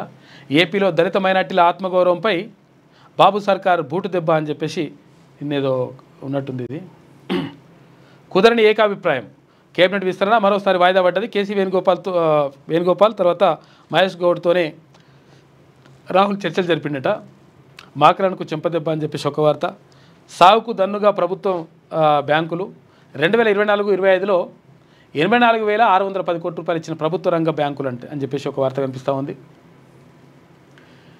ఇక కర్రు కాల్చి వాత పెట్టాలని చెప్పేసి కేటీ రామారావు అంటున్నాడు. ఇక పుతిన్కు పిచ్చెక్కిందని చెప్పేసి ట్రంప్ అంటున్నాడు. మరి ఈయనకెక్కిందో ఆయనకెక్కిందో తెలియాలి. ఇక కేటీఆర్కు మళ్ళీ నోటీసులు. ఫార్ములా ఈ రేస్ కేసులో మరోసారి ఏసీబీ పిలిస్తే నేను ఆడికి పోయేస్తానంట అమెరికాకు. పలకరించిన తొలకరి వాన అని చెప్పేసి ఆల్రెడీ వర్షాలు తొందరగా వస్తూ ఉన్నాయి. లూటీ అయిన రాష్ట్రాన్ని గాడిలో తెస్తున్నాం, తెలంగాణను దేశంలో అగ్రగామిగా నిలుపుతామని చెప్పేసి బట్టి విక్రమార్క అంటున్నారు. సజీవంగా పట్టుకొని కాల్చి చంపారు. లొంగిపోయిన ద్రోహులే నంబాల సమాచారం ఇచ్చారని చెప్పేసి వాళ్ళు ఆరోపిస్తున్నారు. అబూజ్మడ్ ఎన్కౌంటర్పై మావోయిస్టులు సుదీర్ఘ లేఖ రాసిండ్రు. ఇక నైపుణ్యంగా నయా మోసం. ప్రైవేట్ ఇంజనీరింగ్ కాలేజీల్లో స్కిల్స్ పేరుతో కొత్త దోపిడీ చేస్తున్నట. ఉద్యోగానికి కావాల్సిన స్కిల్స్ అడ్డదారి మార్గం. ఏజెన్సీతో కలిపి నైపుణ్య శిక్షణకు షార్ట్ కట్ అంట. జాబ్ వచ్చినా బేసిక్స్ రాని విద్యార్థులకు కష్టాలు. మొత్తం ఆగమాగం చేస్తున్న పైసలు మొత్తం వసూలు చేస్తూ ఉన్నారు. ఫీజుల నియంత్రణ పైన మాత్రం ఒక్కరు కూడా మాట్లాడతలేరు. అంటే ప్రభుత్వంలో ఉన్నటువంటి వాళ్ళు ఫీజుల నియంత్రణ పట్ల మాట్లాడితే ఎవరైతే పేద విద్యార్థులు ఉంటారో వాళ్ళకి చదువు అందే అవకాశం ఉంటుంది. చదువుకోలేని పరిస్థితిలోకి వెళ్ళిపోయినరు. ఇక తెలంగాణను తాకిన నైరుతి అని చెప్పేసి ఒక వార్త. ప్రభుత్వ ఉద్యోగం రాలేదని యువకుడి ఆత్మహత్య. సిరిసిల్ల జిల్లాలోని తంగళ్లపల్లిలో విషాదం అని చెప్పేసి ఒక వార్త కనిపిస్తూ ఉంది. అయితే ఇక్కడ అసలు యాక్చువల్ ఆత్మహత్యలు అనేటువంటి పరిష్కారం కాదు. విషయం ఏంటంటే ఇక్కడ గ్రూప్ 2కు సంబంధించి మొత్తం కూడా ఏపీ వాళ్ళకు అసలు యాక్చువల్గా 5% రిజర్వేషన్ ఏమో అని చెప్పేసి అనుకున్నాం కదా. మరి 5% రిజర్వేషన్ అన్నప్పుడు ఎంతవరకు కటాప్ ఉండాలి? కానీ అట్లా కాకుండా ఇష్టం వచ్చినట్టుగా కటాప్ మొత్తం కూడా పెరిగిపోయింది. తర్వాత మాకు అన్యాయం జరిగింది అని చెప్పేసి గ్రూప్ 2 అభ్యర్థులు అంటున్నటువంటి పరిస్థితి కనిపిస్తూ ఉంది. 1:1 ఏదైతే ఉందో ఆ 1:1లో మాకు న్యాయం జరగలేదు, మాకు రాలేదు. దానికి కారణం ఏంటంటే ఏపీ వాళ్ళకు కొంతమందికి అంటే ఇతర రాష్ట్రాల వాళ్ళకే ఉద్యోగాలు ఇస్తున్నారు అని చెప్పేసి ఆరోపణలు వస్తూ ఉన్నాయి. దీనిపైన 100% దృష్టి సారించాల్సిన అవసరం ఉంది ప్రభుత్వం కానీ, తర్వాత అక్కడ టీజీపీఎస్సీ కానీ. దానికి సంబంధించినటువంటి లిస్టు కూడా విడుదల చేసారు. వాళ్ళు ఎన్ని మార్కులు వచ్చినాయి, ఏం కథ అయింది, ఎవరెవరికి ఏమైంది జరిగిందని చెప్పేసి వాళ్ళు విడుదల చేసిండ్రు. చూడాలి మరి ఏం చేస్తారో. 3 రోజులున్నా ముచ్చటే లేదంట. రేవంత్కు ఢిల్లీలో పరాభవం, అపాయింట్మెంట్ ఇవ్వని రాహుల్ గాంధీ, కానీ పీసీసీ అధ్యక్షుడితో 2 సార్లు చర్చలు, కుటుంబంతో వెళ్ళి కలిసిన మహేష్ కుమార్ గౌడ్ అని చెప్పేసి ఈ వార్తను పెద్దగా వేసుకొచ్చింది. ఎందుకనంటే వీళ్ళ పార్టీలో మొత్తం ఆగమాగం అవుతుంది, మొత్తం ఆగమాగం జగన్నాథం ఉన్నది అని చెప్పేసి రాయడము పక్కకు పెట్టి ఆ విషయం బయటకు వస్తే ఆ విషయం పైన చర్చ జరిగితే బాగుండదని చెప్పేసి ఈ విషయాన్ని పెద్దగా చూపించే ప్రయత్నం చేస్తుంది. సరే వాళ్ళ పార్టీకి సంబంధించి కానీ క్యాబినెట్ విస్తరణ ఇవన్నీ కూడా జరగాల్సి ఉండే, కాకపోతే జరగలేదు. ఆ విషయాన్ని పెద్దగా వేసింది మేము. ఇటు మాటలు అటు మూటలు అంట. నాడు బాబు కోసం నేడు రాహుల్ కోసం. మరి చెల్లి ఏమన్నదో చెప్పరాదే అన్న అని చెప్పేసి అంటే ఏం చెప్తలేడు. కేటీఆర్కు మళ్ళీ ఏసీబీ నోటీసులు ఇచ్చిందంట. ఫార్ములా ఈ కార్ రేసులో తొలిసారి తెరపైకి ఇట్లా ఇచ్చిందనమాట. రైతన్న గోస, నిజంగా కూడా రైతన్న గోస పడతా ఉన్నాడు. ఇది మాత్రం వాస్తవం. విషయం ఏంటంటే ఒడ్లు టైంకు కొనండి. అక్కడ మొత్తం కూడా తడిచిపోతున్నాయి. ఏది వర్షాలు వస్తూ ఉన్నాయి, వర్షాలు వస్తుంటే ఒడ్లు తడిచిపోతూ ఉన్నాయి. ఇన్ని రోజులు కష్టపడి పండించినటువంటి పంట మొత్తం కూడా నీటిపాలు అవుతుంటే ఆ రైతులు తట్టుకోలేకపోతున్నారు, మొలకలు వస్తున్నాయి. కాబట్టి ఆ ఒడ్ల విషయంలో మాత్రం 100% ప్రభుత్వం చూడాలి దానిపైన. ఆ తర్వాత ఎరువులు కూడా దొరుకుతలేవంట, అక్కడ విత్తనాలు దొరుకుతలేవంట సరిగా. 1000 దాటిన కోవిడ్ కేసులు అని చెప్పేసి ఒక వార్త. నెమ్మదిగా విస్తరిస్తున్న కరోనా వైరస్, గత వారం రోజుల్లో 7 చనిపోయారంట. 2 కొత్త వేరియంట్లు గుర్తింపు. కేరళలో అత్యధికంగా 430 కేసులు నమోదైనంట. ఆందోళన వద్దు అని చెప్పేసి అంటున్నారు. చూడాలి మరి. సిరిసిల్లలో కాంగ్రెస్ గుండాగిరి అని చెప్పేసి ఫోటో పెట్టాలంటే ఫోటో పెట్టమని వెళ్ళన్నారంట. ఫోటో పంచాయతీ. పాక్ కోరితే కాల్పుల విరమణ మేము కోరితే చేయరా అని చెప్పేసి ఇక్కడ మావోయిస్టులు అడుగుతున్నారు. అంటే వేరే దేశానికి ఒక నీతి, ఈ దేశంలో ఉన్నటువంటి పౌరులకు ఒక నీతి అని చెప్పేసి వాళ్ళు అడుగుతున్నారట. 2 కళ్ళ బాబుకు 2 నాలుకలు అని చెప్పేసి ఒక వార్త రాసుకొచ్చింది. ఆమెను బద్నాం చేద్దాం. 25 కోట్ల స్పాన్సర్ను తిరస్కరించినట్లు ఓ ఐఏఎస్ అధికారినిపై ఆరోపణలంట. ప్రభుత్వ అనుకూల మీడియాలో లీకులు అని చెప్పేసి ఇట్లా చెప్తా ఉన్నారు. సర్కార్ నిర్లక్ష్యం, రైతుకు గుండెకోత అని చెప్పేసి ఇట్లా ఒడ్లు అయితే నడుస్తున్నాయి. తొందరగా కొనండి, కొంటేనే అవుతుంది లెక్క, లేకపోతే చాలా ఇబ్బంది అవుతుంది. మొత్తం మీద ఇక్కడ కాంగ్రెస్ పార్టీకి సంబంధించి, తర్వాత అక్కడ పార్టీ పదవులకు సంబంధించి కానీ, అటు క్యాబినెట్ విస్తరణ అంటే మంత్రివర్గ విస్తరణకు సంబంధించి కానీ ఒక క్లారిటీ మాత్రం రాలేదు. ఇంకా 30 తారీఖు నాడు మళ్ళీ రమ్మని చెప్పారంట.